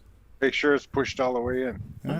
Just Okay, let me try it again. You know what? Let me try it. Well, hang on. Paul's asking for the link to the GIME-X viewer and images. Is that on Ed Snyder's site? I can post the link here in a bit. When I get done, I'll post the link in chat. So is the game still running, or can you clear over to it? I'm trying to get back. Oh, how do you turn on the keyboard mouse? Control clear. Oh, really? Hang on. Yeah, I need two hands to do that. I expect the other game's still running and the original G shell's still running. Yeah, right? I think so too. Where would it be then? Hit clear to hit clear to open up a tab, and you can list your running processes. It's just that simple. It's just that simple. This is a multitasking operating system. Okay, but I have no. There you go. There we go. No inputs. Yeah, you have to center it so it doesn't keep scrolling the level, and then you should be able to click the left button. Or sorry, you got a one button mouse, so click the button to start. I wish. Yeah, now click on the left button. There you go. Oh man, I'm dizzy. Yeah. That is fast. Wow, look at Woo, that. look how fast that is. Holy crap, look at that. That is fast. Stealth fighter now. Yeah. I like the way it scrolls the entire screen. Yeah. That's fast. And there's no hardware scrolling. That's all being replotted every cycle, right?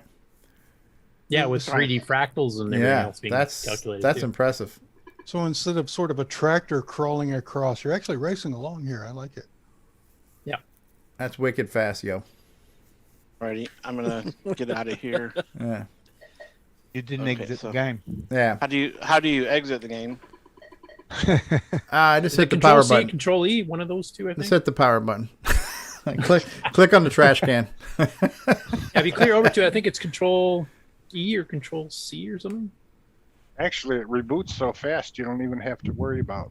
Yeah, I think I got it. Did that kill it? Control C. Just play like Stevie, you'll get right out. Just zoom in on the icon. Yeah, Nick Marentes. Yeah, Nick's really proud of his icons. Control clear. Do I have a? Oh, I got to move the mouse back. I do have a Joey controller too. I should have it plugged in, but I don't. Sorry about that. That was your first mistake. Yeah. Sorry, Jason. Yeah, I mean, some of the newer games actually are smart enough to have you click a button to select which joystick you want to use, but the original ones all hard-coded it for left to right, and everybody picked different. It's fast, man.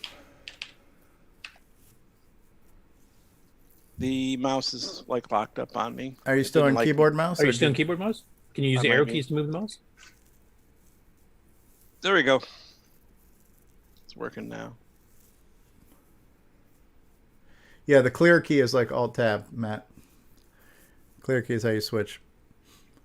Thexter is like ridiculously fast.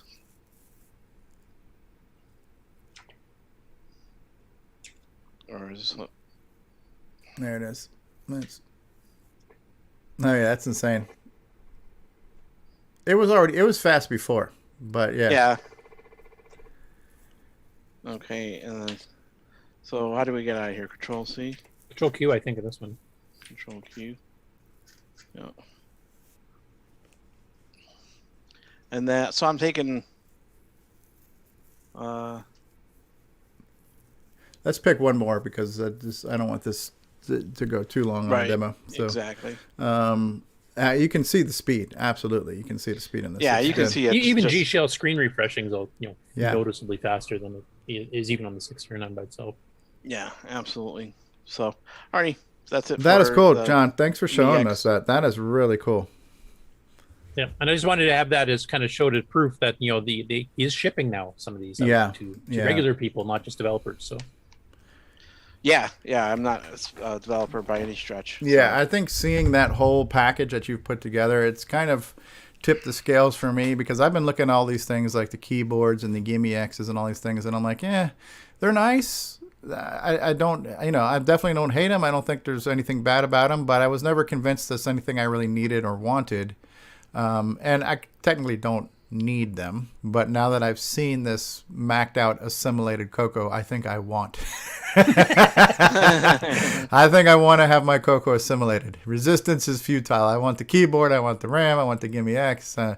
I'm even, Alan Murphy's got me leaning towards the Mega Mini MPI now because all the stuff he's doing with sound and how excited he is about that sound chip. And so, Todd Walsh has been working with the sound chip on there too. So I'm thinking about, reaching out to Ed and saying, listen, I'm going to, just one of these here, just hook me up, man. Hook me up. Just give it to me. Dr. Feelgood, give me my fix, right? So, what is it going to cost me? $9 trillion? It's okay. Just put me on the payment plan. And But no, that's cool. That is neat. And honestly, it's like as much as I don't need it and I probably wouldn't use it too often, I think the most fun I would get from it would be going to like a computer club retro meeting and saying, dude, look how badass my computer is. My computer's better than your computer. Just like the old days. So, man, we're getting to that point. It's as I'm seeing all these images, it's just reminding me of like how excited I was like when Windows 3.1 came out. The fact that you could have, like, I remember having the Cindy Crawford wallpaper. It was a 256 color scanned image, but it was at that time like 1040 by 640, whatever, 1040 by whatever that resolution was. And 24 by 768. Yeah, when you had that in 256 colors, that was as close to photorealistic as we had seen on a personal computer at that time. And it was just so cool.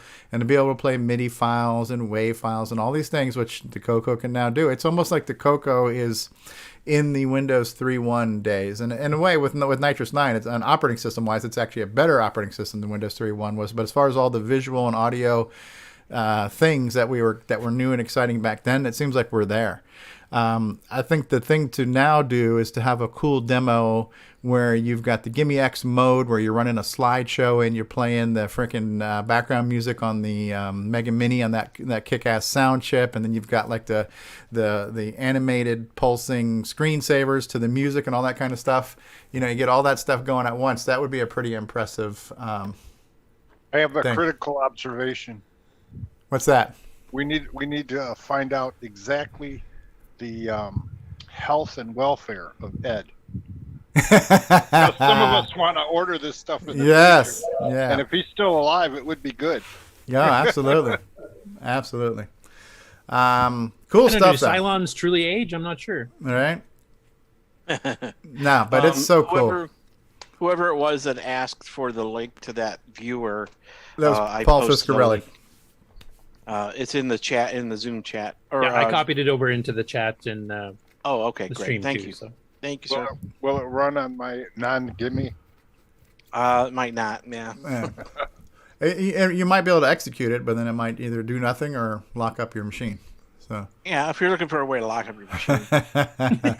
Oh my God, that is so cool, and I have to say I'm probably not the only person who's just a little bit jealous of that fully pimped out CoCo 3 you got going on there, John Laury. Yeah, when I posted the pictures on Facebook, I was kind of surprised at the reaction. Yeah, like 80 people later, who have responded to it. You have bad taste in modern computers, but at least you got your CoCo 3 in order. Wait a minute now. Damn Apple guy. First thing I told him was to make some videos. Yeah.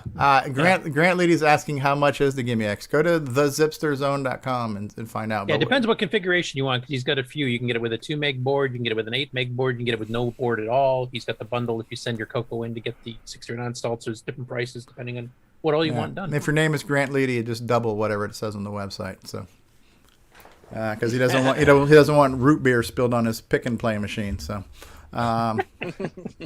okay, cool. Thank you, John Laury. L. Curtis Boyle, do we have more news? We're going to keep the quality keep the quality going the news here. Train going. All right.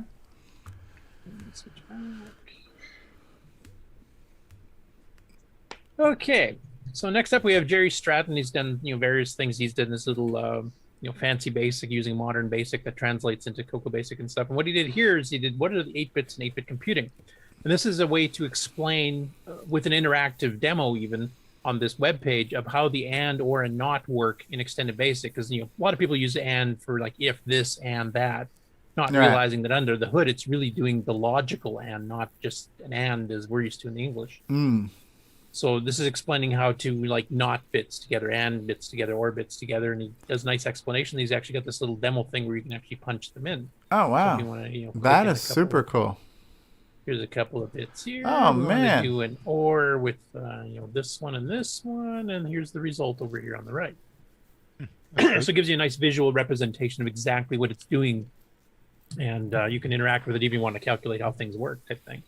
And then goes an explanation, particularly on the joysticks, like how the different bits come together to figure out which buttons are pressed. Especially on the CoCo 3, we have 2 different buttons. So, and then some sample code and stuff explaining it. But it's a really good story on both how the logic commands like that work, and then also how to apply it to a real life situation like reading joystick buttons, etc. Yeah, even though I understand binary and I've taught binary, so I understand how to convert bits and binary to decimal and decimal to binary. I understand that part of it, the mathematical conversions. I don't know that my brain has been trained to think in binary programmatically like we're talking about here, where we're shifting bits and reversing bits and and or XOR, all those kind of things. I always knew those commands like from the get and put and stuff like that, and I knew kind of what they were doing. But I've never had to actually kind of hand key in something to force my brain to understand. We're kind of looking under the microscope here of a byte, right, of a single character, right? And you're looking at the bit level. You're looking at the bit level. So it's like looking at the molecules, and you're looking at this on that kind of binary molecular level. I know, unless I've been doing this type of programming, your brain is probably not going to be thinking down this, Well, one really good example I've used when I've tried to teach people how to use the binary stuff like this in particular is if you do a PMO4 screen, because each pixel is 1 bit. So if you wanted to like merge bits together here, say the first 8 pixels on your screen, you've got these two and you or this value in, you're going to end up with these pixels set. Right. And then if you're doing like 4 color modes, with every pair of bits, so the first 2 bits is the first pixel, and it's 0001, 1011 is your 4 colors. And then you can show how to merge colors together, and then you can do effects like a not, which will invert the state of the bit, so you can actually invert the screen instantly if you just do a big loop going through. So it was much easier for me to learn visually, and I know you're visual too, Stevie, is using the graphics modes even more so than doing some joystick buttons. Yeah. No, but that's really cool. Thank you for doing that. Yeah, definitely a good read. I think most important, Stevie, where does the kibble fall in with those bits? The kibbles and bits. Oh my goodness, what is going on here? What is going on here? Yeah, do you recognize that cartridge? I do not recognize this cartridge. This cartridge has never existed before in history. So, so I was hoping MrDave6309 was actually going to be able to be on the show today, but he was not, unfortunately. So I'm just going to kind of wing it here because he did post me a couple of videos. I have a theory on where this went because Dave and I had been swapping some DMs on the side. So, Mr. Dave is working on his game. Which is that really cool, CoCo 3 deal, the whole thing with the casinos and the gambling and all that kind of stuff. And he plans on putting his game on a cartridge. And so he's going to be producing his own cartridges. And I know his cartridge is also going to have something similar to what Nick Marentes was working with Gunstar, where you have the MP3 chip. So Dave, and I know he's been working on cartridges and he's been working on making cartridges and stuff. And so he's like, he goes, I could put a game, and as a matter of fact, I think Mr. Dave was even going to do something like sell pipes. If somebody bought pipes, you could get pipes on a cartridge or one of Nick Marentes' games on cartridge. So he has the ability to put things on cartridge and produce the entire cartridge. So he's like, what game would you like? I'll make you a cartridge. I'll send it to you. What would you like? And he said, would you like this? Would you like that? I go, you know what? Just surprise me. Just make, and so he went the extra mile, and I guess he's actually put my game on a cartridge, which is a complete waste of a cartridge if you ask me, but but that's what I'm thinking led to all of this. So roll tape. So basically just in this case here, he's done a custom 3D print cartridge case for it. This is Cosmic Aliens, and these are translucent. These aren't solid plastic. These you can kind of see through. And in fact, one of the effects, he's got some LEDs in this particular one. So blinky lights. I like blinky lights too. I like blinky lights. And he said he'd experimented. He actually had it, so he changed your basic program basically to actually fire up the lights when you shoot or explode something. Oh man, dude! So you've actually got some visual. Oh, and we were talking on Discord the other day, and he was saying something like, "Yeah, he goes, your game is kind of easy flash, and I thought he meant like flashing on the screen. You know how you could change screen modes to flash. I didn't realize he was talking about actually flashing the light, because he's saying it's real easy to do in your game because it's in basic. And I thought he was talking about just he was asking me a question like, is it easy to change to screen flashing modes or something? So he actually is saying that my game will now flash lights on the cartridge. That is freaking awesome, dude. Again, it's a waste of a cartridge. You picked the worst freaking game to put on there, but that is cool. Yeah, you never thought you were doing a cutting-edge hardware game there, did you, Steve? Yeah, MrDave6309 on Discord. The person who's responsible for our Game On Challenge, too, by the way. Yeah. So a bit of a quote from me said, this new ROM pack lets you load 32K size games through a normally 16K cart if you're using a CoCo 1 and 2. So it'll let you do super cartridges on a CoCo 1 and 2, which has not been done before, as far as I know. Also works with the CoCo 3 bank switching. Lights are hooked up to the SCS line, so it's easy to use. And the boards are available through Dave. So he's got the original board design layout here. Okay.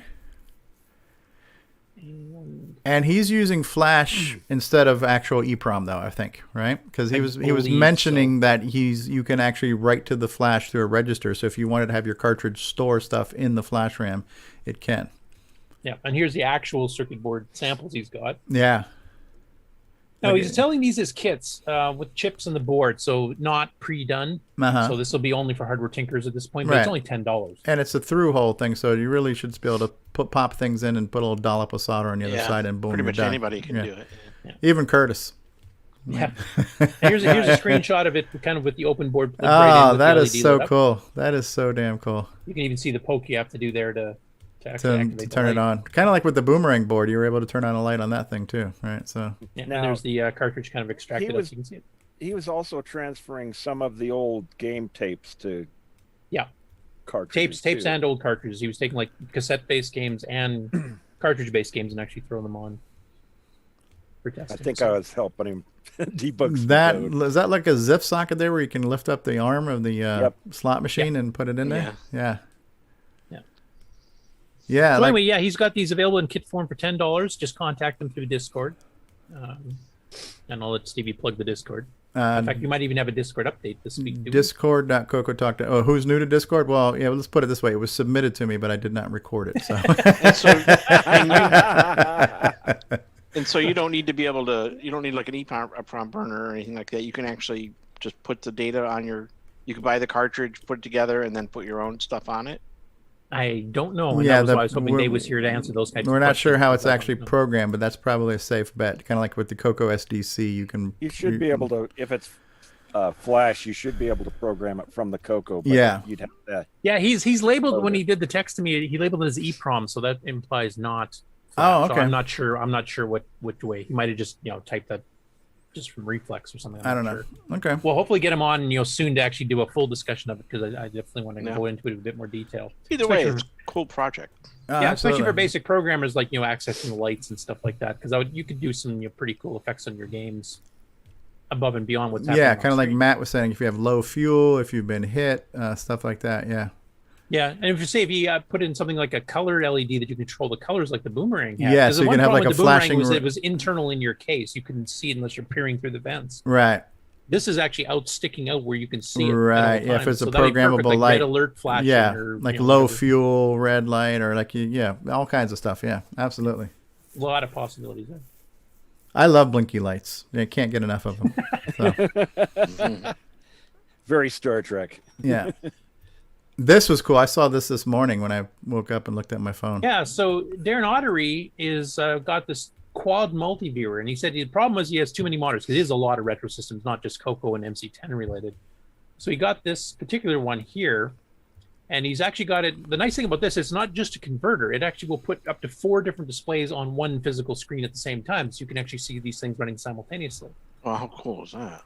That's like so mission control. He's got a little Joey controller switch there at the bottom. And the switcheroo down there, complete CoComan product placement as required by. Yeah, I think Jason requested that. Yeah, it's in his contract. All right. So here he's running a big 20 in the lower left. Always the He's last running one to find out about these. The MC-10 with the MCX32 SD on the upper left, and then the SD Explorer with the CoCo SD SD so you got on the upper four. right. You can have like up to 4 4x3 things on one decent sized TV monitor, right? So plus he's got a retro desk there to kill for. He's got a Dragon 32, VIC 20, a Tandy 1000. He's got like a Darth Vader looking CoCo there too. It's all black. Yeah, with the CoCo VGA that's his logo. CoCo 1, is that? Yeah, CoCo VGA, CoCo 1. It's got the CoCo He's got the Mega VGA Mini badge. MPI there. He's got the CoCo 3 with a CoCoMech keyboard. The blue keys. I've got an Alice. Alice, Yep. Alice and MC-10 on there. Yeah. Copy of pipes under the monitor. A couple of there. That's also there's product placement, placement everywhere. Yeah. So this guy's an advertising machine. It reminds me, I have to pay him. Yeah, that is gorgeous. He's got room for one more system to be in that other corner there. He was mentioning that he has to get the Tandy 1000. He has to get a CGA to VGA converter, then the VGA to the HDMI converter or something. So. Yep.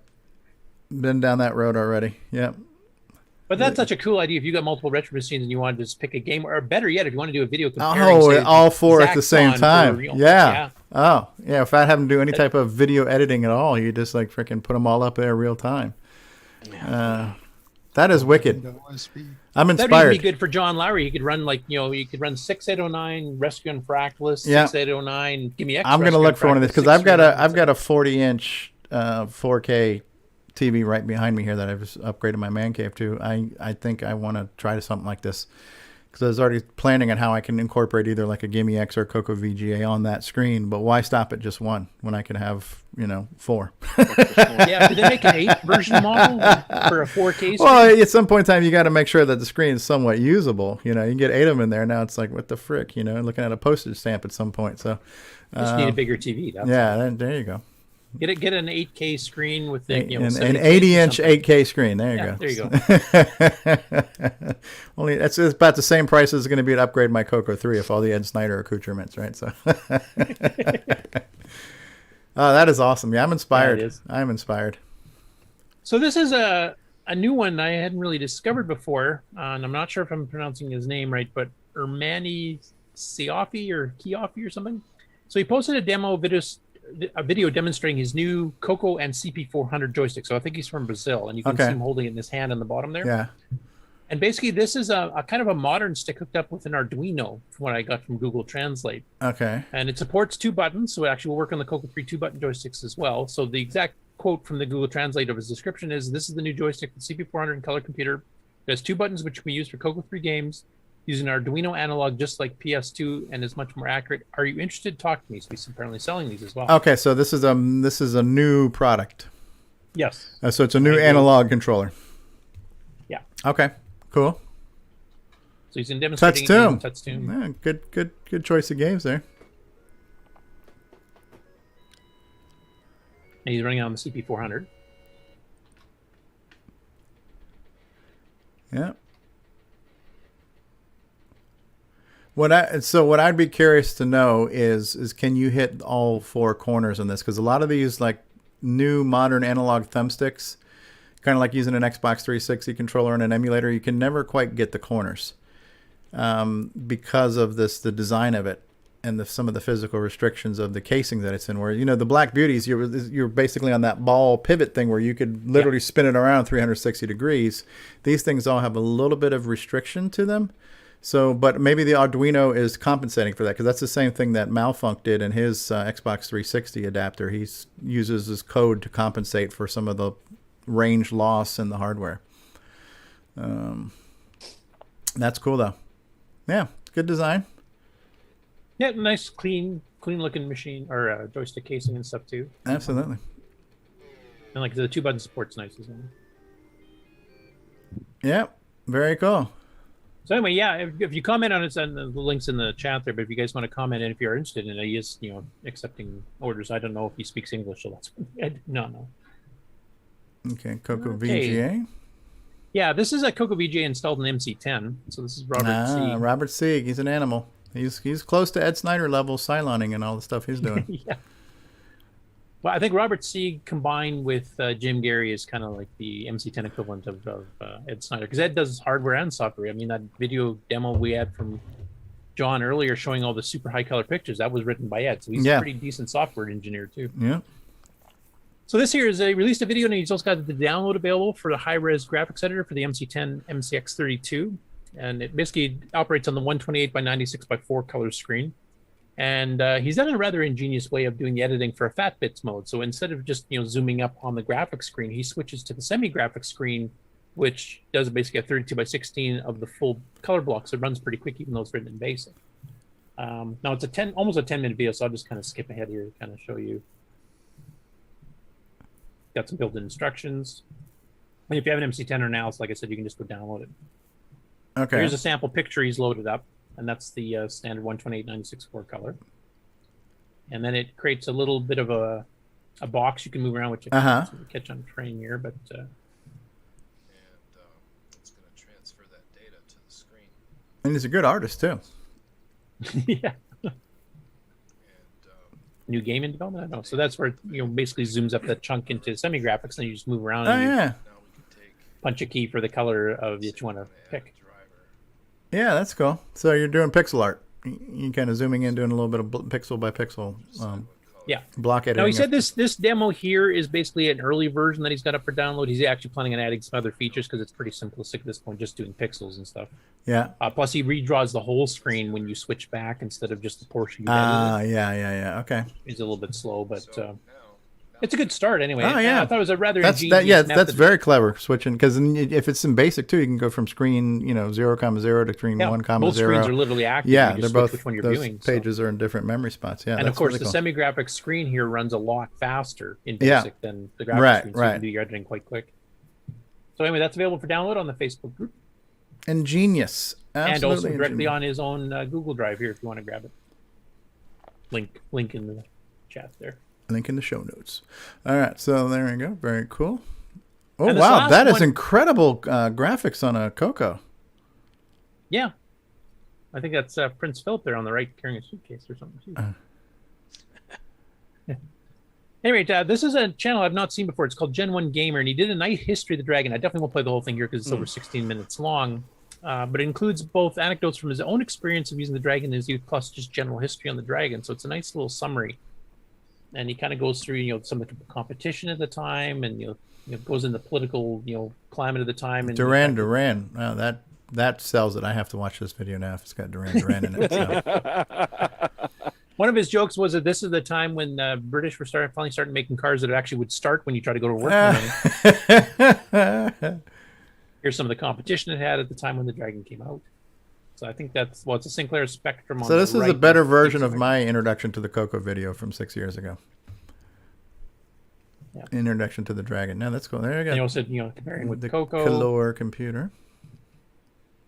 One of the original ads, showing it as a general purpose machine with both games and serious software all mentioned in the same ad. There's definitely a market I think they were pushing. Graphic animator. Yeah. The Dragon is so well designed, even adults can use it. That is cute. And I'm probably using Extra right there. Yep. And then he's got one of the sample Dragon user magazine listings. Now, did the game deliver like the photograph there of that? Well, obviously, yes. Just like in the ads. Yeah, no wishful thinking there, right? Showing the original Dragon I got one of those. Those are cool. And then, some of the sample games that came out. Yeah. No. Ironically, the three he highlighted as being some of his favorites and used for all CoCo ports. Yeah, right. Buzzard Bait. That's a crappy choice right there. So. Then he talks about piracy, and basically people were buying double stacked deaths so they could copy their tapes nice and easily. I never got that fancy, but that's cool. And he goes in one of the very first game he ever bought was Alcatraz, which is a basic game from Spectral originally. Written by Mike Hugh, the author of Grabber and Draconian. It was his basic game, the first commercial game he ever did. So I thought that was kind of cool. Yeah. Hey, Ben Drake's just joined us. Oh my God, poor Donkey King. Oh. Yeah, this is where he's kind of going through the. now he the does humanity. mention you have the black and white option, which just kind of does a grayscale, which actually looks a lot better to me on certain games. Chucky Egg's a bit different because it was designed to be 4 colors, so it doesn't look too bad. Just now it kind of those goats. Then goes a bit into the Dragon 64. And a disk drive. Now he's one of the guys in the UK that actually did buy the Dragon disk drive. He actually had one of these on his Dragon 64. Okay. So he's one of the ones that actually escaped from cassette. And they were getting more into the serious stuff here, advertising. Editor, assembler. Wow. And he has a spreadsheet running in graphics Look at mode. that. That's impressive. That's productive computer. That is right there. What happened there? Uh-oh, bankruptcy. Oh, no. And this is when he goes into Dragon Data and Wales shutting down and getting sold to Spain, but it never really took back off after that, unfortunately. So it's a really nice summary history. And it, like I said, it has some personal anecdotes he did from, because he was one of the people that bought it in the day when it first came out. So pretty interesting video. And that's it for regular news. All right. Let's keep it rolling. Or sorry, man. Game On News, I should say. Well, that's it for regular news. Now it's time for Game On News. Or was that Game On News? No, that was regular news. You're That right. was regular news. I'm Okay. losing track of what I'm doing here. It's all news to me. So, yeah. I'm just so stunned from all the GIME-X demos. Yeah, absolutely.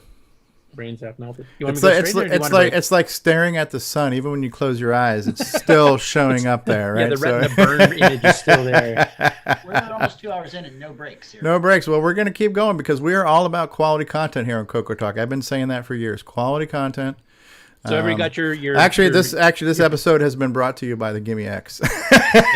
So, also by Depends, since we're not getting breaks. And CoComan.biz product placement throughout. So don't forget Nick Marentes' placement of his trash Nick Marentes' games. Yes. His pipes game. Yeah. Keep it going, Curtis. Come on. The world needs more news. Come on. Gotta have it. Okay. Erico. So first up, yeah, correct. So Erico, of course, has been working on this low-res semi-graphics 4 karate game, and there's a retro magazine in Brazil called Jogo, and he's actually featured on the cover. Oh yeah, I have a subscription to that. It's a good magazine. You notice on the lower right Yeah, of the look cover at there that. you can see That looks really cool. That is cool. That's listen, our community is being internationally recognized. We have Nick Marentes on the cover of a professional publication. Now we've got Erico on a magazine. That says a lot, right? You don't see that Commander X piece of crap on any covers of stuff, do you? As a matter of fact, I think Time Magazine called GIME-X the product of the year. Do you guys remember that one? So, was it Time or Life? I can't remember. Life Magazine. Yeah. That's cool. So yeah, I thought it was nice to get that they gave him a shout out here, and it also shows that the retro community is active, very active. Yeah, no, I am so inspired by semi-graphic stuff. I have some things cooking in my brain that I want to get out on the screen. It's just that between work and stress and life and cyberpunk, it's really hard for me to create CoCo time. Well, you know, Stevie, if you want to write a high-speed semi-graphics 4 game, a GIME-X will give you that. That is true. Yeah, I don't want to limit my audience to the 1%. If you think the double speed up poke is good, you should try the triple. Yeah, cool though. Congratulations, Erico. He works hard and he deserves recognition. Who are these clowns? This is ARG Presents. Clowns this and is balloons. Not the CoCo show. This is just their kind of random spin the wheel, make the deal. You pick a random topic, and the one they got for the last week was type-in games, and both of them, since they grew up with the CoCo and were familiar with typing in games from Rainbow back in the day, they both happen to pick CoCo games. These are independent of each other. They both pick Rainbow games, and they both happen to pick games that involve gophers. That's cool. I remember you talking about this. Yeah, I didn't see it, so yeah, I'm looking forward to seeing this. Yeah, so there's their usual witty banter and stuff, and they actually didn't cheat. They both typed these in from scratch. Had to debug them to get them to run. Now, I will admit they picked fairly short ones. I think the longest one was 60 some odd lines. The other one was it was 40. John was talking about this last week, I think, right? So yeah. Okay. So this has been officially released on YouTube. They recorded it live last Sunday on Twitch, but the YouTube version's up. Pretty cool to watch that, and actually the fact that they both enjoyed it much more than they thought they would, actually having to type in and debug the game. That they typed in, because of course you make typing mistakes. Back in my day, because everybody else was commenting, well, I would just OCR the magazine, or I would find Rainbow on disc. Get Rainbow on disc. Yeah. But they said it was actually quite fun to do that. And you kind of relive the learning. You learn to program somewhat by doing this. When you're having to debug, you have to figure out, like, why is that color weird? Right. Oh, my color command was wrong. Yeah. Kind of like reverse engineering. Even if you didn't write the code, you can learn a little bit. You're learning, but you don't even know it. Really, Accidental. Also, sometimes you can learn other ways of using the commands. Like the book might show you one way, and it's like, what are they doing with that? Yeah. Oh, that works. Yeah. And sometimes you look and go, why did he do it that way? So it just breaks down on the keys. Yeah. I'll play a little bit here. So this is Gopher Smash. I'm really confused.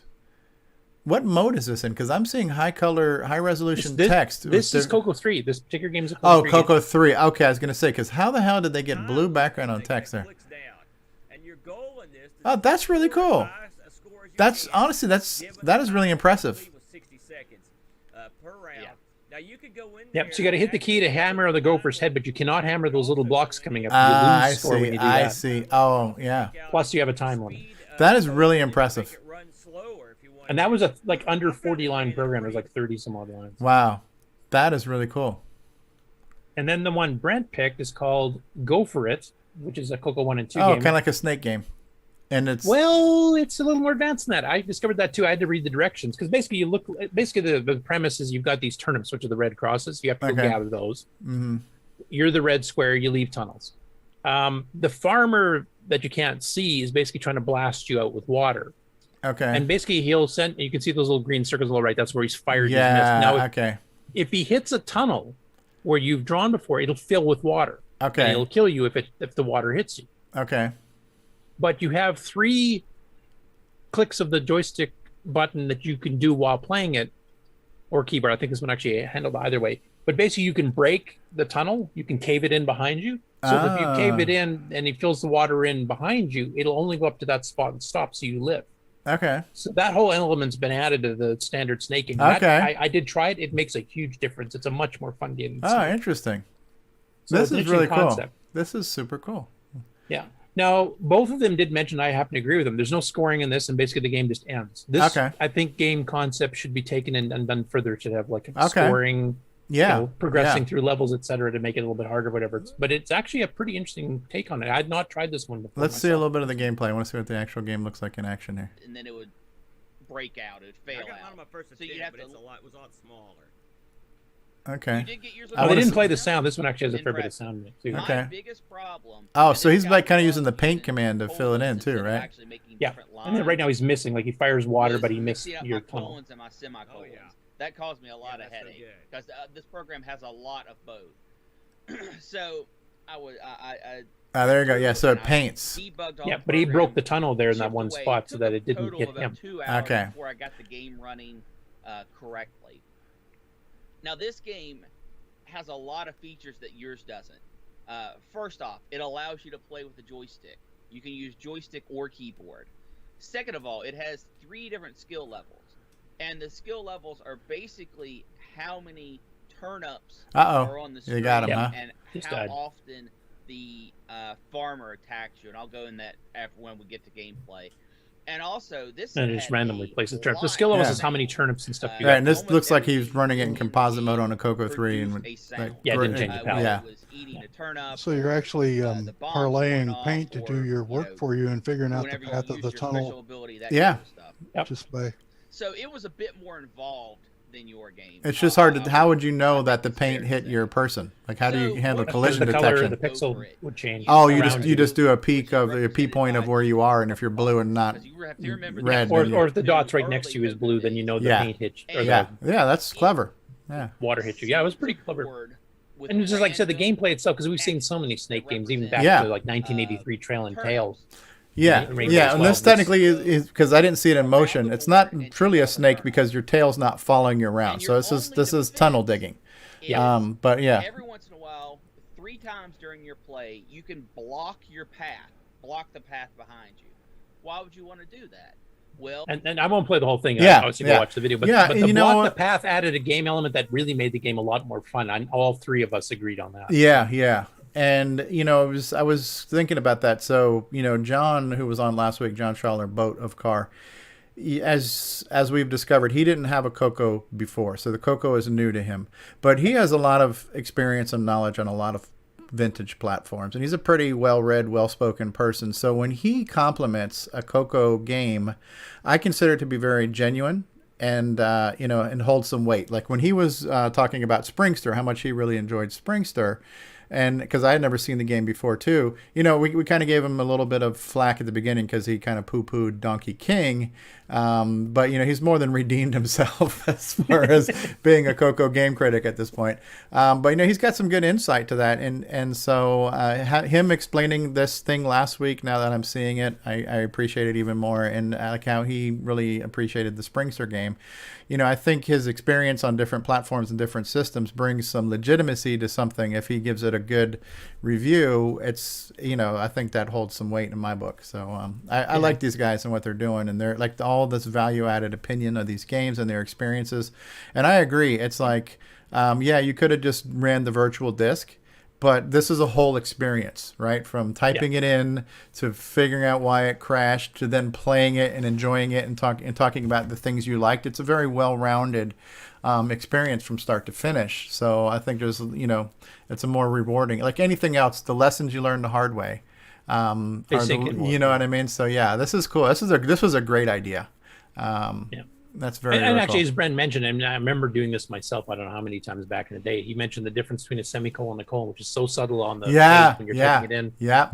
Especially when it's basically, they did like a dot matrix photocopying of a dot matrix listing and putting that in a magazine, so anything could have gotten lost in the imaging process of that too.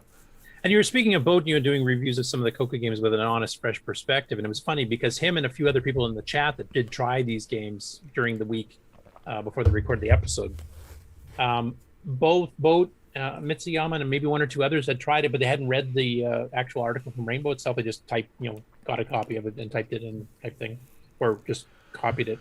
They didn't know about that hitting the button to break the tunnel, and they both thought it was a ridiculous game because you're always going to lose. Died. Yeah. And when Brent pointed it out, Mitsuyama was watching it live. Actually, changed his review live on the air type thing in the chat. This is a totally different game now type thing.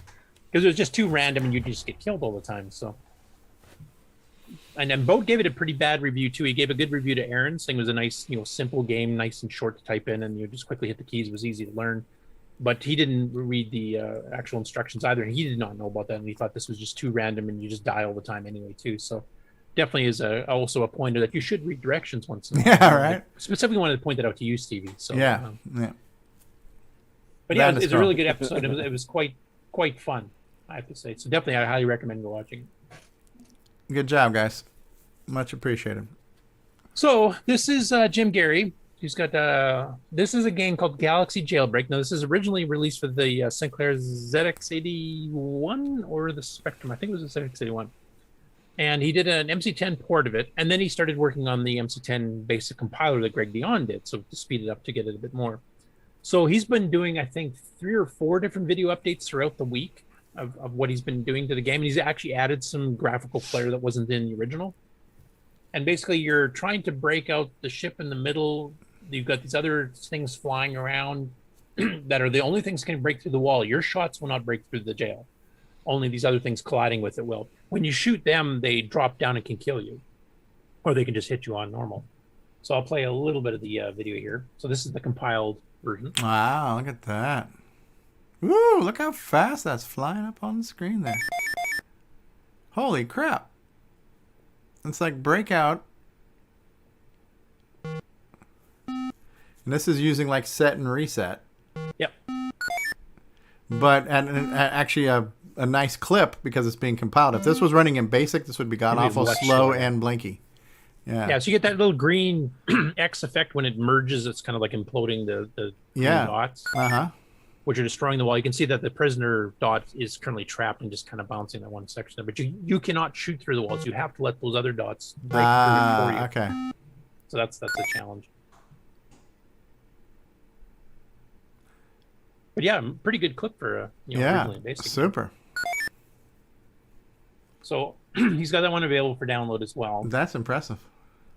Now, one thing he did, and he just released it this morning, is he did what he called the MC Basic Medley. MC Basic is the name of the compiler. So this is the games, highlighting some of the games he's compiled. So if you want to see a cross-section of some of those here. I've got my MC-10s close by. I'm looking forward to doing some more MC-10 So obviously he put this one in there as his latest one. And then he did his kind of his Targ game. Alpha Force. Oh yeah, look at the speed on that. Now, if we could combine some of Karen's smooth scrolling here. That is cool. It doesn't need it doesn't need a SAM. His smooth scrolling doesn't need a SAM. So yeah, that's true. Now this is a little hard on the eyes initially, but I get it. You got a lot of colors there. I know you're the XY character, Yeah. But you can fire this. Look at that thing at it, and you have to collect all the colored treasures. Those are ladders. Yeah, those are ladders, and then you have all these colored dots. And that's like the laser beam just going down the whole row there, huh? Yeah, or a rope or something. I'm not sure what it is. And there's different shapes of characters coming out. It looks like some you can shoot, some you can't. Ah, okay. I'm guessing. Oh, screen mode changing there, huh? Yeah. That's cool. Really good speed on this compiler there. Yeah, that's on purpose slowed down. Right, to make it look like a terminal type thing. Yeah. And this one we showed quite a while ago too. This is the thermonuclear war, where the calculations for doing the sign. Nuke them from above. It's the only way to be sure. Because this just crawled on the original basis. Yeah. The calculations needed. The only intelligent move is not to play. Oh, and this is like flooded. Yeah, in basic. Yeah. There is an actual ML flooded for the MC-10 as well. Okay. Yeah, I like this game. Aaron Atkinson did that one. This is a game that I can almost comprehend and play. It's not too cerebral for me, so I like that. Actually, I kind of like the effect of this one better, because the original flooded just bang. It's the change of colors. Yeah, it's almost really like a cool, wavy, sweepy thing. Yeah. Yeah, because you didn't really know what you hit sometimes. It just went, and it was gone. This actually gives you the animation, so I prefer this. This way. That's cool. And this is written in BASIC. It's hard to fathom. Like, I couldn't even... I'm not a math head, so for me to figure out how to compute that logic programmatically, I've already exploded. So that involves math. Maybe we can have James Differendaffer explain it to me. Let me explain how they figured out pi and used to solve the only pie I know is apple pie. Pie. I like pie. I like Cool Whip on my pie. I do remember how fast this was running under the standard basic. And it's literally 3 times. Yeah, this is cool. This is like a load runner type thing, right? Yeah. With the ropes and everything. Like, I mean, it's very graphically primitive, but it's the whole game. Yeah, functionally wise, it's spot on. There's a different screen. I get so inspired. I see these things like, oh, I'd love to do something. Then I say, but it's going to be so much work. But I see all these things. It's so inspiring. I'm so jealous of people. I get that Cubert. That is awesome, man. Look how fast that is too. For that graphics mode, that's amazing. Absolutely. And when you think about it, this is the perfect mode to do a Cubert game, and you have the most color possible. Yeah. Other than CoCo 3s, obviously. So. Yeah, and he actually does use different colors, just like the real arcade did when you switch levels. Now, if it only had the weird speech. Actually, he did. It's up in the corner.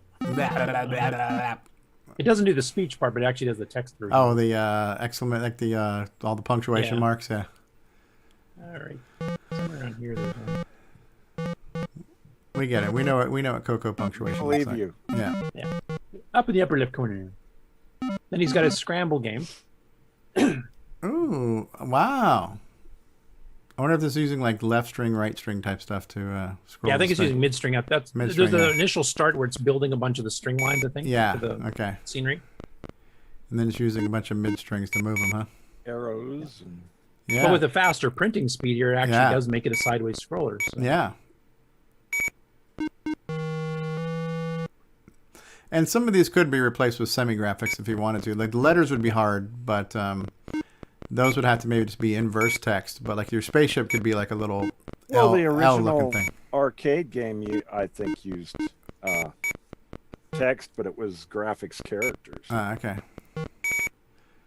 No, this is shooting up really missiles at you and really smooth. Ouch! Got hit. Boom. Swell foop. What? What? You might recognize this. Is this like flooded? Yep. Well, it's a little bit different in that you have to go move your cursor to where you want. Oh, that's more funner. That kind of makes it like some of those other color matching games. But on your smartphones and stuff. Yeah. So it's a little bit different gameplay. Yeah, interesting. Swell that's the food. last one, so I'll just leave it at that. I'm so impressed with the people who take an SG4 screen and turn it into a canvas and create some really visually stunning things with all the limitations that are there.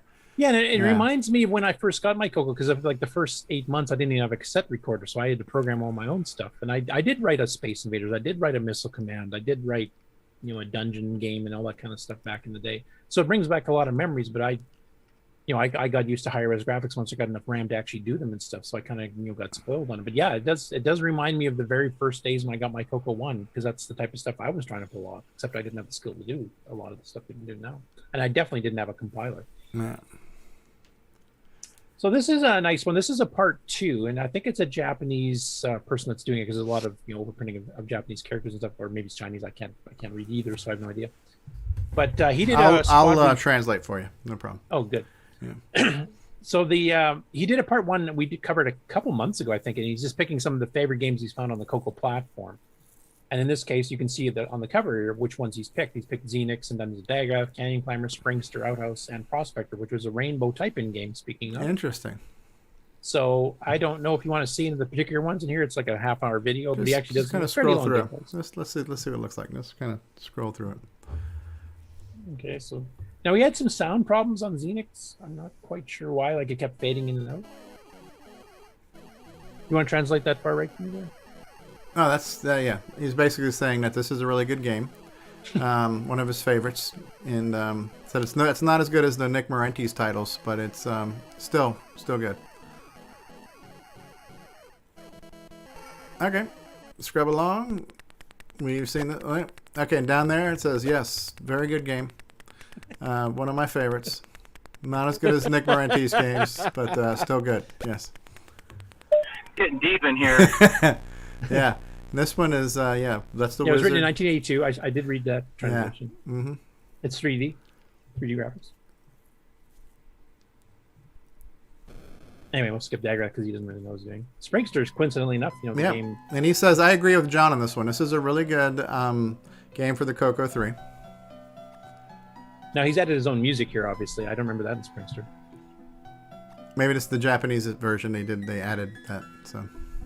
I will mention too, Nick Marotta can back me up on this too with the specifics because I don't remember the specifics. But the next game that the CoCo show is reviewing is Springster, and we're going to do one of our tie-ins between the two shows where we're going to make that the game of the week this Saturday following the release of their YouTube version of the video, because they recorded on Twitch several weeks before they do on YouTube.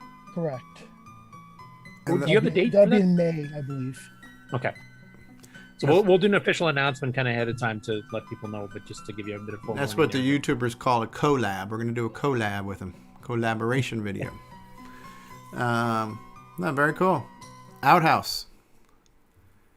Yes, says yes. In Japan, we don't have to worry about this, but in America, apparently, or maybe Japan, maybe he thought this was would be on the 45th floor of a skyscraper somewhere. So. Yeah, maybe he thought this was a Russian game because they're always waiting in line for toilet paper in Russia. I don't know.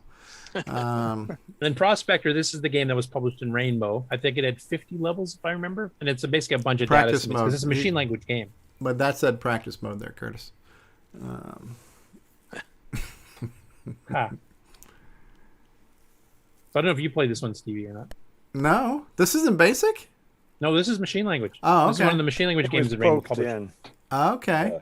No, and it had this a is level really editor. cool. You could create your own levels. I think it came with 50 to start with. This is really cool. This kind of reminds me a little bit like Hard Hack Mac or something. Yeah, you're the white guy. You have to go gather the treasures, and you sink in the forest. You can duck under the people trying to kill you. Okay. If you got the treasure, you can kind of hang out for a bit.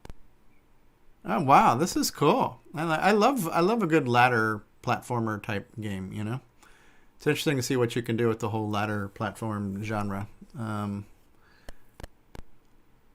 Yeah, it moves at a good clip because it's in machine language, obviously. Yeah. And there's a few. One thing I wouldn't mind doing on the show at some point for Game On, just as a segment, is that Hot CoCo, Color Computer Magazine, Rainbow, Color Computer News, all occasionally did do machine language games that you would type in. And usually it was like in BASIC, you typed in with data statements because a lot of people didn't have editors. Poked it all in, yeah. Yeah. So I'm thinking we should maybe do a spotlight sometime, just kind of going through a few and have everybody kind of give them a try. It's stuff that, arcade quality or commercial quality machine language games from the magazines. because I don't Seems think to me anybody's really the- covered that before. So frog- Curtis that will type them all in and Oh no, they're most of them are available on the archive already. So I know there's Oh, a are couple. Kroeker was a Frogger clone, and there was Zonk. yeah, that's Hot Cocoa. Yeah, Zonks was that a was really better good than the from Rainbow. official one.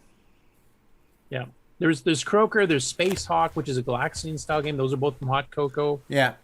Um, Yeah, I almost thought about adding Zonks at one point. Which Prospector, Zonks. There's a few hybrid ones that have some basic machine language subroutines, like Rainbow Roach or Galactic Trek from Color Computer News. There's that racing car game I typed in from Spectrogram magazine. I can't remember the name off the top of my head there. We done on the show a few months ago when I typed it in. Because there was no tape version of that one. But there's probably at least a dozen decent ML games from between the various magazines. I think we should probably do a spotlight on, because that's absolutely a bit different than what we normally do. Cool. What's next? I want to see what happens at the end. The gorilla Does he comes press- and blows does he- everything up. Does he press the detonators on the corners? Yeah, kind of a canyon climber. No, those are just kind of treasures you gather, I think, if I remember correctly. I was waiting to see the screen blow up. Okay, no worries. Yeah, I don't think it does. Move along. I haven't played it in a while. I did play it back in the day. But... Now, this is another one where I don't normally do advertisements, because, I mean, these are, very fickle as to whether they're still even active after I've seen them versus when, somebody's already bought it or whatever.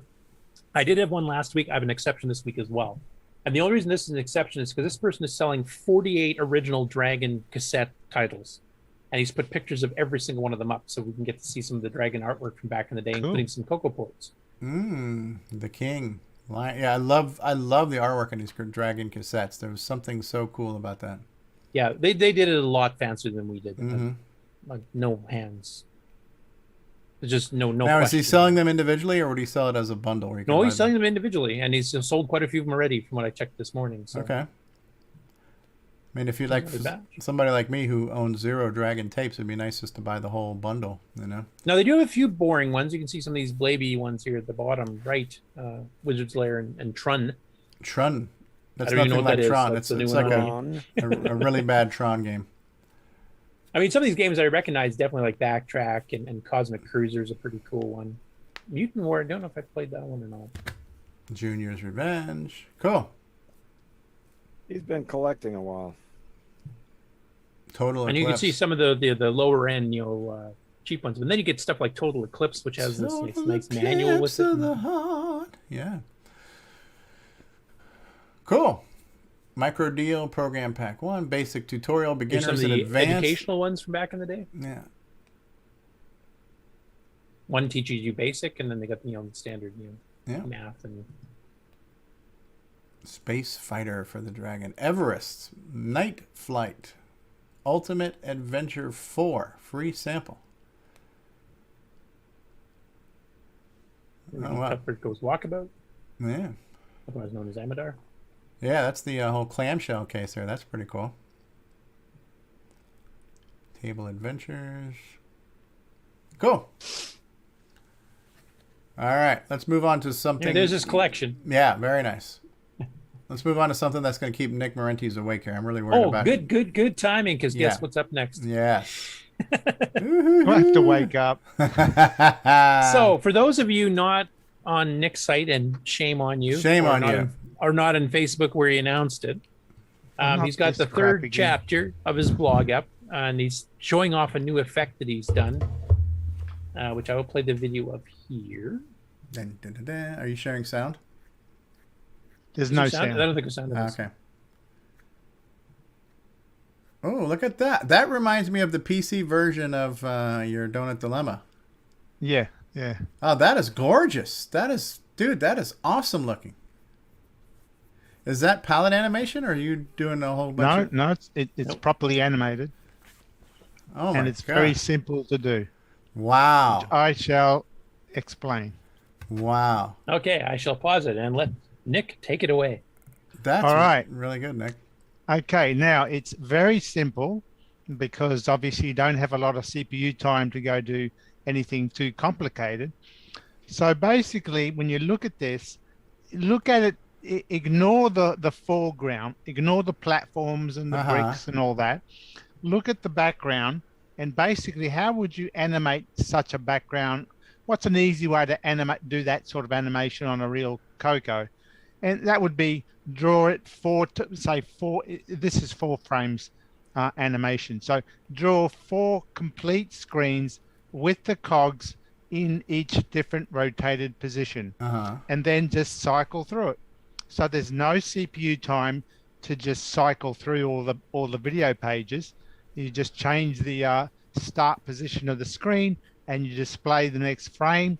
And when you do that in sequence, it gets all animated, just like a flip book. Flip book. Wow. You're animating it by not animating it. That's right. That's You're right. just changing the start of the screen that you're working he's page flipping That's between 4 different all I'm screens, doing. basically.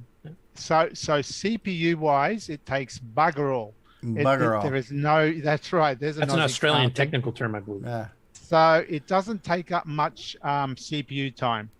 Now, what I've done is, of course, I've added the ability to have a foreground, and basically I have to draw the foreground as well on each of those 4 screens. Okay. So my program, in the program, it stores the cogs, so I can create different cog foregrounds. backgrounds. Okay. That's right. Okay. And then once I draw those, I also have the foregrounds, and then you animate it the same way. And the game, the rest of the graphics engine in the game will handle all the sprites, and it does. It's got the engine from Gunstar to overlay sprites on that. So on that screen, you will see elevator platforms moving up and down. You'll see the various machines or whatever is on that particular level will be animated. Your character will move on the screen, the robots or whatever. So it will be a complete game playing in the foreground. That is awesome. While that animation is going on. But yeah, that was just taking the old idea of just page flipping and applying it in real time with the Gunstar engine. So and voila. This is using that 2-layer gimme mode, right? So are you using are these images, like the platforms and the things that you see here, are the static items? The foreground items are static. These are the static foreground items. That's right. So it gives the effect of a separate background running. Yeah, that's cool. Yeah. Neat So trick.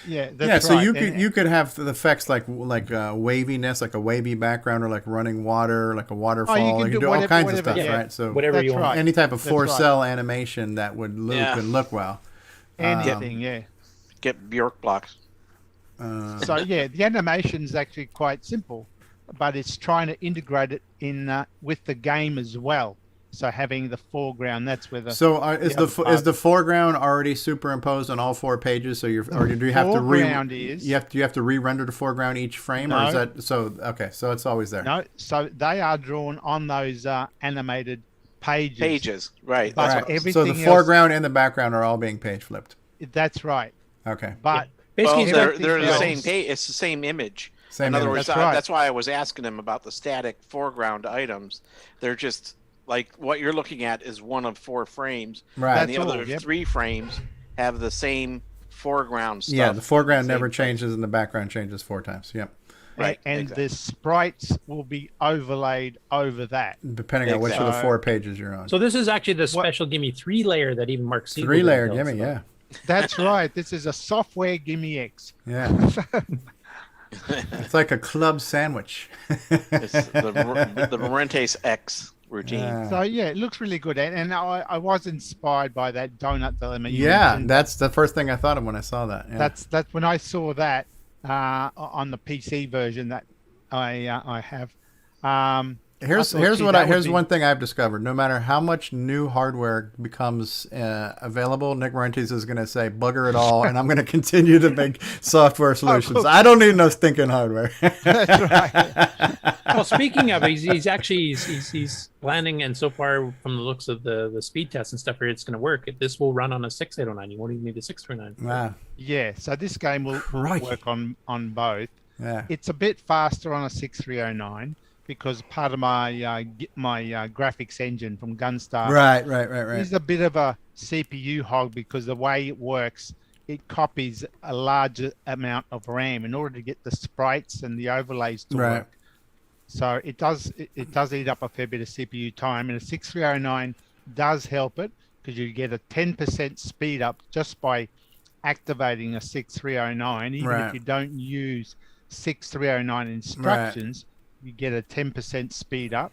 And then I do use one instruction from the 6309, and that is the memory block copy command.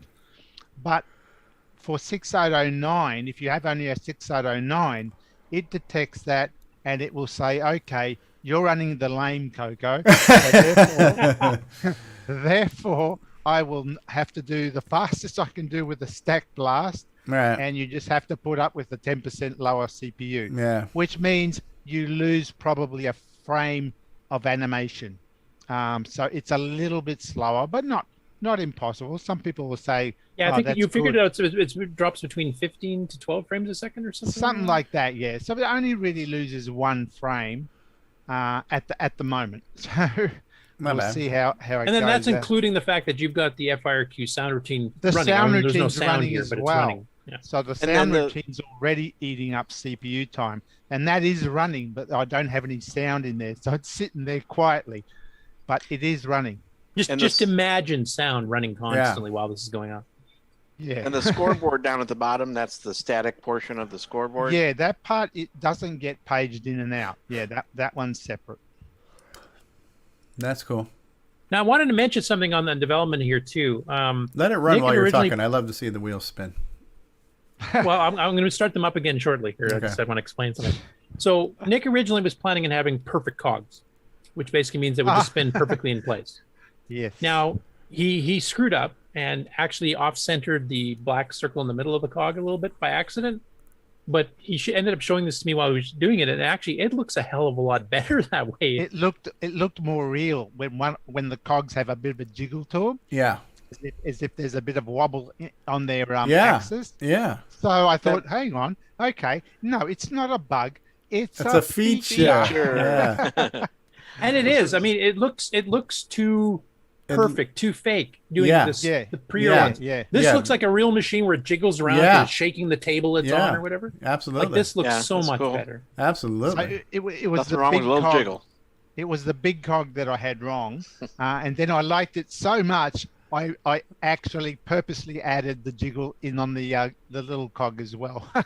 Yep, and it looked so much better. It was and I wanted to bring that up just because it is a demo. When you're a developer, sometimes you do something where you literally do screw up. You don't do what you were planning on doing, and it turns out to be a happy accident, which actually improves the game. It might inspire you to make a new gameplay function, or change the way the interaction with the player works, or with an opponent, or even just aesthetics like this in the background. But every once in a while, a mistake turns out to be one of the biggest blessings. Yeah, well, I saw a video of the guy who developed Joust, and he said they worked for days and days trying to get that bug out where you could like pop through the platform if you hit it. If you bounce on the belly and you get to that upper platform, you can squeeze through because there's like 1 pixel, and the logic would make it pop through. And he said they worked for days trying to get rid of it, and so eventually they gave up and said, "Yep, it's a feature," which actually is a really cool feature of the game. It becomes a thing, right? Yeah. It's kind of like finding that Easter egg in Adventure. It's like not everybody's going to do it, but it's there. It's there to be discovered. Yeah. And they duplicated that in Buzzard Bait. Ah. Oh, did they? Did he? Yeah, you can do that in Buzzard Bait. So you I could can't also remember if you can do it in Lancer, and there's no such platform situation in Pegasus to duplicate that. But so you could also jiggle some of the foreground things too to make them you appear could. more dangerous overhead. You could, yep, you could. But they're going to be animated separately with the sprite graphics that I overlay over that.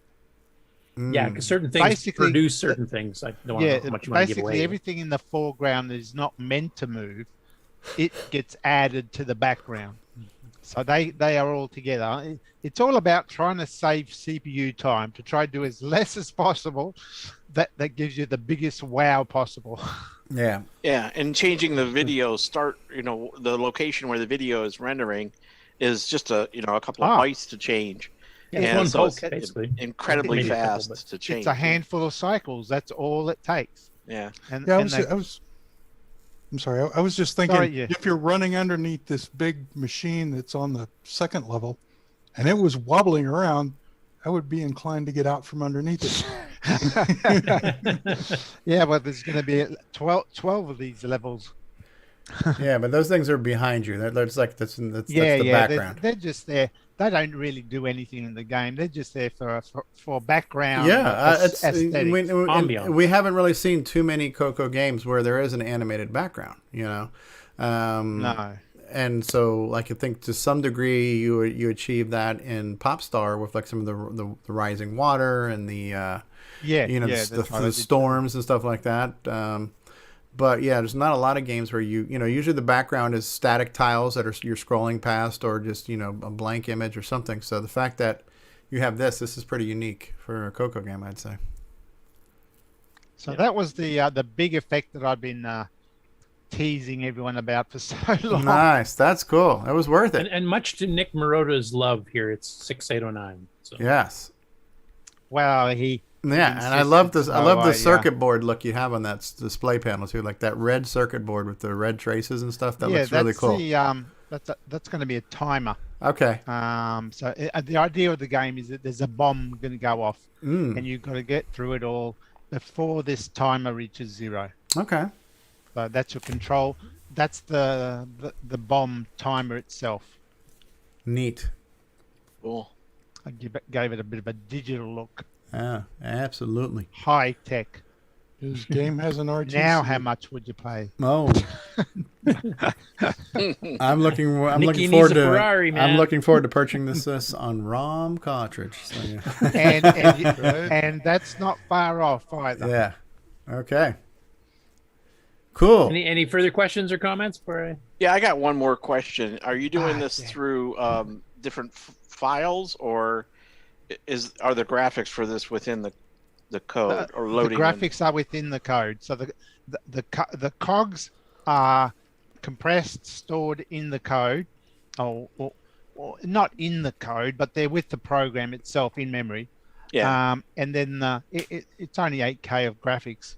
So it then the routine that draws the cogs, I can actually generate whatever cog patterns I wish. I just have to design a different cog layout. But you can only do so much with cogs on the background. So I'm going to have probably at this stage 4 different cog backgrounds, and I'll just randomly place them in the background of each level. So how are you getting the graphics into the code? Is it possible within 4 frames to animate Grant Leedy spilling a root beer in the factory? So it's not in the code. The graphics are stored as graphics in memory. The code is the code, of course, that grabs the graphics and positions it on the. So I mean, are you loading the graphics in the memory and then saving out the code with the graphics too, like with a save M? No, it's actually compiling the screen each time it's run. Yeah, he's got 2 basic graphics for a large cog and a small cog. In fact, they're just black and white because I think you masked the color on it too. They're only black and white ones. Yeah. So he just basically does a layout saying, I'm going to put a large cog here, a small cog here, a large cog here, and what color it's going to be. It's basically just a table showing where the cog is going to go. That way you can switch it between screens too. Yeah, so I can do as many of those as I want. So it's a table within the assembler to draw the. It's a table within my code. Yeah. So I generate those tables, however number of backgrounds I want, and I decide, I want big cogs to be here, and I want them to be that color, and that's it. And then you have kind of 4 versions of each cog for the different. It doesn't use up much memory at all. It doesn't use up much memory. It doesn't use up many CPU cycles. It's very lean. Yeah. It's visually impressive, regardless of how you done it. It looks amazing. Yeah, that was the whole idea. Matter of fact, I would have left it a mystery and not even told anybody that you did it so simply. Well, I was tempted, but I thought, you're too humble and too modest. I guess that the more millions I never thought anybody would ever say that about Nick. But go ahead. Well, I guess it's a good story to tell them that when you're programming, you are always looking to find the best effect or the most complicated looking effect at the lowest cost. Finding the most cunning way to do it. Yep. And that's what this is. This is just using a simple, very simple way of animating it, but just designing it all in such a way. It reminds me of the way Sockmaster did the technical explanation of how his bouncing ball. If you read the docs that come with his bouncing ball demo, he goes, so it looks like the ball is spinning. It isn't. It looks like the ball is bouncing up and down. It isn't. He keeps going through because all the tricks he's doing is just changing pointers and palettes, basically. Right. He's moving the whole screen and changing palettes to make it look like the background is. It's basically just a static image. That's all the bouncing ball demo is. No, he's not moving the screen at all. Yeah. He's moving the start point of the where the ball is. Yeah. He's just changing offsets, basically. Is all he's doing. Yeah. He's offsetting the horizontal and vertical of the whole thing, and then he's changing palettes to make it because otherwise the background would move with the ball. Would move, Right, but every frame he's flipping the palettes and switching the colors so that the bricks appear to be static, even though the bricks are moving. They don't look like they're moving because he's changing the palette on each frame to make it look like it's the same kind of situation here with the way Nick has done this. You try to figure out what is the easiest way from a programmatic standpoint and cycle standpoint to get this effect that I want, but make it look like, I'm just doing tons of crap here. I'm a genius. How can I fool them? Yes. Yeah. Cool. Great job, Nick. It's a great effect. Okay. Yeah. And that's it for the Game On News. All right. Good job. And we are at just around 2.5 hours. So we might be able to get away with a 3-hour show today because the last thing we got to do now is project updates and acquisitions. Everyone's favorite. And just a reminder, too, the Glenside Virtual Meet Up, the Glenside Spring Festival, Spring Fest, which is just a meeting of socialing. It's not a Glenside computer meeting. It is not an episode of CoCoTALK. It is not a virtual CoCo Fest. It is just a gathering, a social gathering hosted by Glenside Color Computer Club. That is going to be April the 28th, which is 2 Saturdays from today, 7 p.m. Chicago time, 8 p.m. Florida time. It's the Blue Jeans link that they use for their meetings. Go to the Glenside's website, glensidecc.com, for more information about that. We'll post something. We'll post something in Facebook next week and everything else. But I just kind of wanted to get the word out there. So good job. Where am I looking for here? I'm trying to fix something on my title. Let's turn off title, updates and acquisitions. Here we go. So does anybody have anything they want to talk about this week? Anything they've acquired? Any projects they've been working on? Well, we've heard about 0 Hour, so we've seen that update. We've seen the GIME-X update. Jason, anything going on with you this week? No, not really. Just filling orders. All right. Now, unfortunately, Brian Weezer couldn't be here because this would be like a 9-hour show if it was. So we don't have a long list of acquisitions there. Ron Delvaux, anything going on in your world that you want to show us this week? Oh, can you hear me? Because I'm not sure. We can hear you. I leaned on my new phone and the buttons came on, and I thought, oh, geez, I put myself into oblivion, but I guess I'm okay now. You're okay. All right. Yeah, so should I share screen? You can. I don't know if that microphone is a little bit close to you, but I hear some wind noise like when you're breathing. So I don't know if it's a super sensitive microphone. Could be the fan. Okay. All right, so let's see if this is the right one. Good show today, guys, by the way. Thank you all. Ron's Garage by Ron Delvaux. I found a picture of my old Packard Bell. Oh, and the problem was with, the computer speakers were hopefully magnetically shielded because that could wreak havoc on the CRTs, having the magnets from those speakers so close to them. Yeah, it didn't do anything. Yeah. It was a cheapo monitor. It was called a WEN. I don't know even what brand that is. I can't remember. Click on the picture. This was a neighbor's computer she gave to me, and it was so freaking slow when she had it. She says, I just can't do anything with it. Here, you take it. So I brought it home. I played with it. It was incredibly slow, terrible. Anyway, I had a camera that went wacky, and it made really cool pictures. That's like pixel art now. Yeah, isn't that neat? Yeah, it is neat.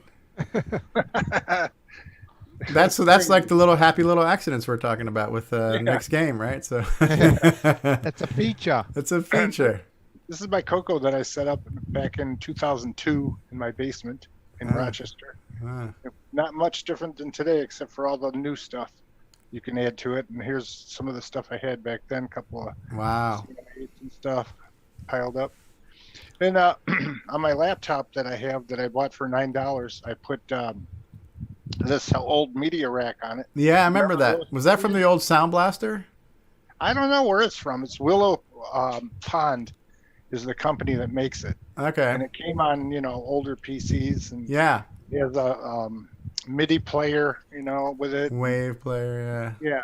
Let's see if you can see it there. Yeah. Wave player. Yeah, I remember those. Controls. Yeah, it's pretty cool. And you don't need to do anything much with, you can just drag the files over on your hard drive and it works. Yeah. Anyway, this computer is lightning fast. It's got 1 gig of RAM, and it's real fast. I put a antivirus on it. It's got Windows XP Pro on it, and it's just fast. Okay. It's really cool. There's a new CoCo 2 movie coming out. You got your CoCo 2 yet?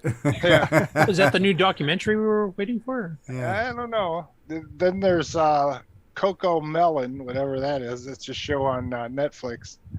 But I thought CoCo, anything CoCo, I should put it up. And then this is a guy who invented, I guess he was inspired by the Model 100 because of its form factor there, the size. Right. And he, I guess it's a Pi, and he can do, there's all different kinds of versions of this thing. If you get a chance, go to my group and go through and watch the video. It's kind of interesting. It's color. It's pretty cool. I'd like one. If I had a lot of money and I didn't, I have nothing to do, I'd order a couple of those in the different versions he has. Some of them are $1,000. Wow. Yeah. Then I found this guy here. He's a little bit edgy. If you watch this video, he found he went to a computer place to buy something, and he saw this old 6809 machine. It's a STPC or something like that. Yeah, Southwest Technical Products or something. Yeah, they used to be a big OS9 manufacturer. And this guy, if you watch him, he talks very fast, and he's all excited about making it do a music of some kind. Okay. I don't know exactly what he's going to do with it, but that'd be interesting to watch. And then I put 6309 in my TDP 100, and it's blazing fast now, I must say. And it just loads screens in just as fast as the GIME-X, yeah. Yes, it's just blinks right out. Look at Boom, look at that, yeah. Blink. It's super fast. It is. It's amazing. Yeah, that's really cool. And that's pretty much it. Found an old ad. And, 2001: A Space Odyssey was released in '68 in the beginning of this month, and that was a cool movie. Yes.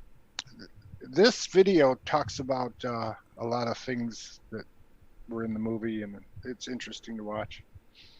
That's it, guys. All right, Ron Delvaux. Thank you for an update from Ron's Garage. That's right. Of the hundreds of Facebook pages you have, you could have spent 9 hours showing us what you got on Facebook. But. Oh, I probably could. Yeah. If you get a chance, since I'm still a feature here, yeah, go to show us your color computer. There's a bunch of people that have put pictures of their own personal machines on there that they're proud of. And it's neat to see.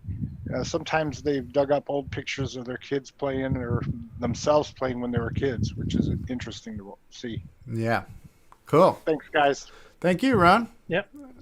So did anybody else have anything else they wanted to share this week? Updates, acquisitions? Rick Ulland? Just a couple of quickies. Okay. One of each, actually. Here's my acquisition. Hold on, let me spotlight you. One second. Okay. Spotlight. Okay, Hey, you are it's me. spotlit. All right. Floppy drive, floppy drive. 3.5 inch. Is that new stock? Automatic media detection, still sealed. Yes, and so it does 720K double density. Ooh, nice. Still got that new floppy smell. I bet it does. It's got 1982 air sealed in it. I gotta ask you, don't you wish you bought two so you could leave one the way it is and then open the other one? Actually, Right? my old one's still working, so this one's going to stay in the box for a while. Oh, so you have another one exactly like it? Yeah, Oh, pretty cool. much. These were pretty common. This was Circuit City. No, Oh, CompUSA. yeah, I remember CompUSA. Yep, absolutely. That's a Tandy company. And then, best of all, I got my network cards that actually work now. They don't require a great big bodge board to Okay. work. So now it's a simple matter of writing all the code that's required to make them. Simple matter.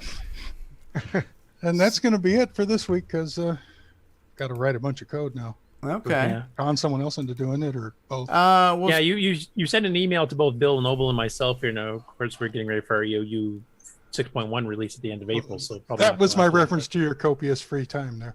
Yeah. Give us a quick review of what those cards do again.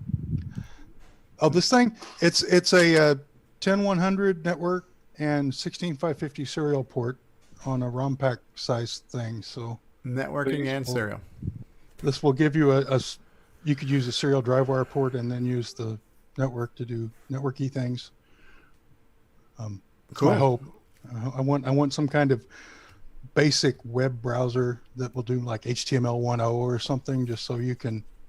Yeah, and kind Todd of Wallace download- has already got an IRC client under development that should work with it too. So Neat. Sweet. Neat. Now, Mark Bosley, didn't you say you were showing us earlier? Was it you or somebody had the Archer power strip? Yeah, let me go get it. It's a Radio Shack product. It's worth showing off Yep. there. Archer. Oh. Archer power strip, 4 outlet. Who needs more than 4 outlets? What, you had your CoCo, you had That's your right. multi-pack, you had your monitor, and the I floppy need drive. one for each of my multi-packs all plugged into each other. Somewhere I have an RS branded 6 outlet, so I do too. It's also a big metal chunky thing that you could kill people with. Yeah, back when they made power strips for real. Yeah, These would hold up. Yeah, and that's just power strip. It's not a surge protector, right? You can use that to defend yourself against someone with one of those black mice that. Yeah, Rory was right. showing earlier. Does it have user serviceable parts in it? No, it does not. That's cool. But yeah, it's a Radio Shack. Very cool. Oops, I just removed co-host instead of removing Spotlight. Okay, whatever. Well, I think the show is just about done anyways. Okay, we just removed the Spotlight from you there. Anybody else have anything they want to show off? Anyone? All right, good show. So we skipped all the commercials and we got done in under 3 hours. So we'll roll the outro and then we'll be back for final thoughts after these words, everybody. Thank you all for a great show today. Oh, by the way, now, due to popular command, one more encore. We're going to sing Happy Birthday to Mark O and to David Kroeker. Happy birthday, Mark Overholser and David Kroeker. Happy birthday to both of you. All right, and cue outro.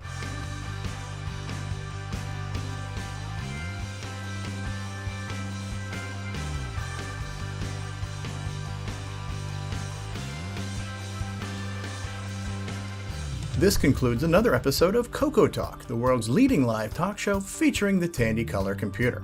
For all things CoCoTALK, visit us on the web at CoCoTalk.live. We'd love to hear from you. Send feedback, suggestions, even segments via email to CoCoTalk@CoCoTalk.live. Consider supporting the show with a purchase of merchandise from our retro swag shop at 8bit256.com. If you'd like to become a patron of the show, click on the Patreon link on our website, CoCoTalk.live.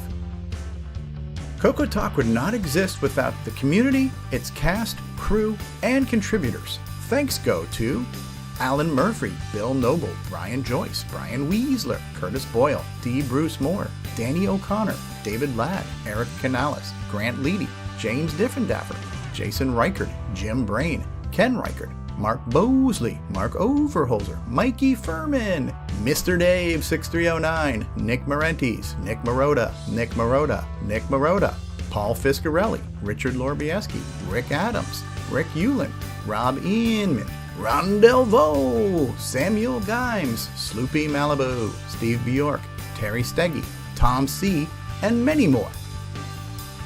Please help support the CoCo community.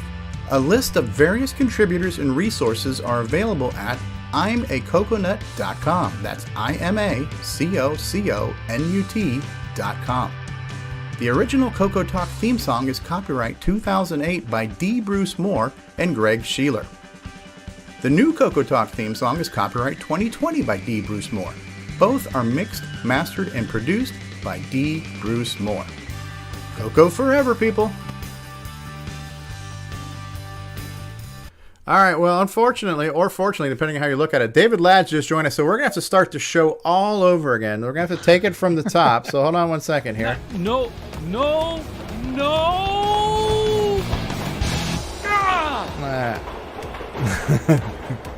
CoCoTALK would like to thank our patrons who sponsor our show, so our heartfelt gratitude goes out to Al Hart. Do we have some birthdays? Oh, by the way, yeah, so David Ladd. Hey, Dave, let me ask you something, David. Are you excited to be here? Sounds like it. That's what I want to know. Where's that cricket Crickets. song? Are you excited to be leaving here now? Maybe. He showed up to kick us out the door. Is that what it was? You're just here to make sure we exited on time, David? Yeah, maybe. I got this nice cattle prod all charged up, ready to go. Ooh, well, my weasel is greased, and I cannot wait. Oh, God.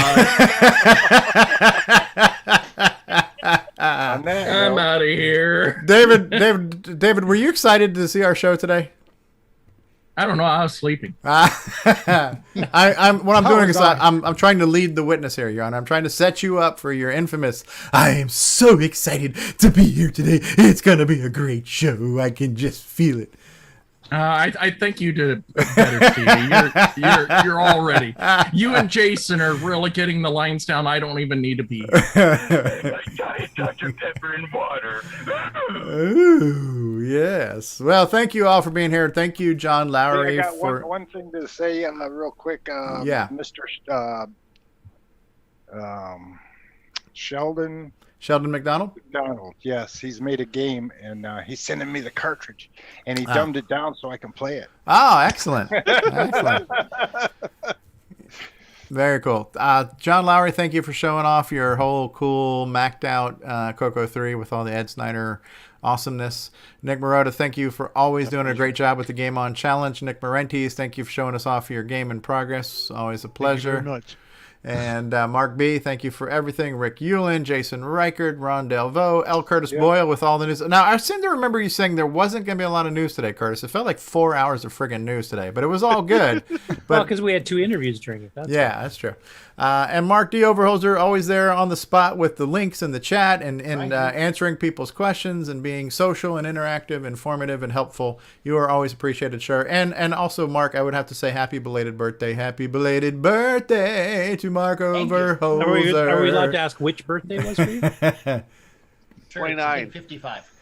55. Good Lord, you're almost as old as Nick Marentes. And happy birthday to David Kroeker, who turned 50. It's always a pleasure. And we're going to press the button. Say goodbye, everybody. See you next week, everybody. Oh, goodbye, everyone. Ooh.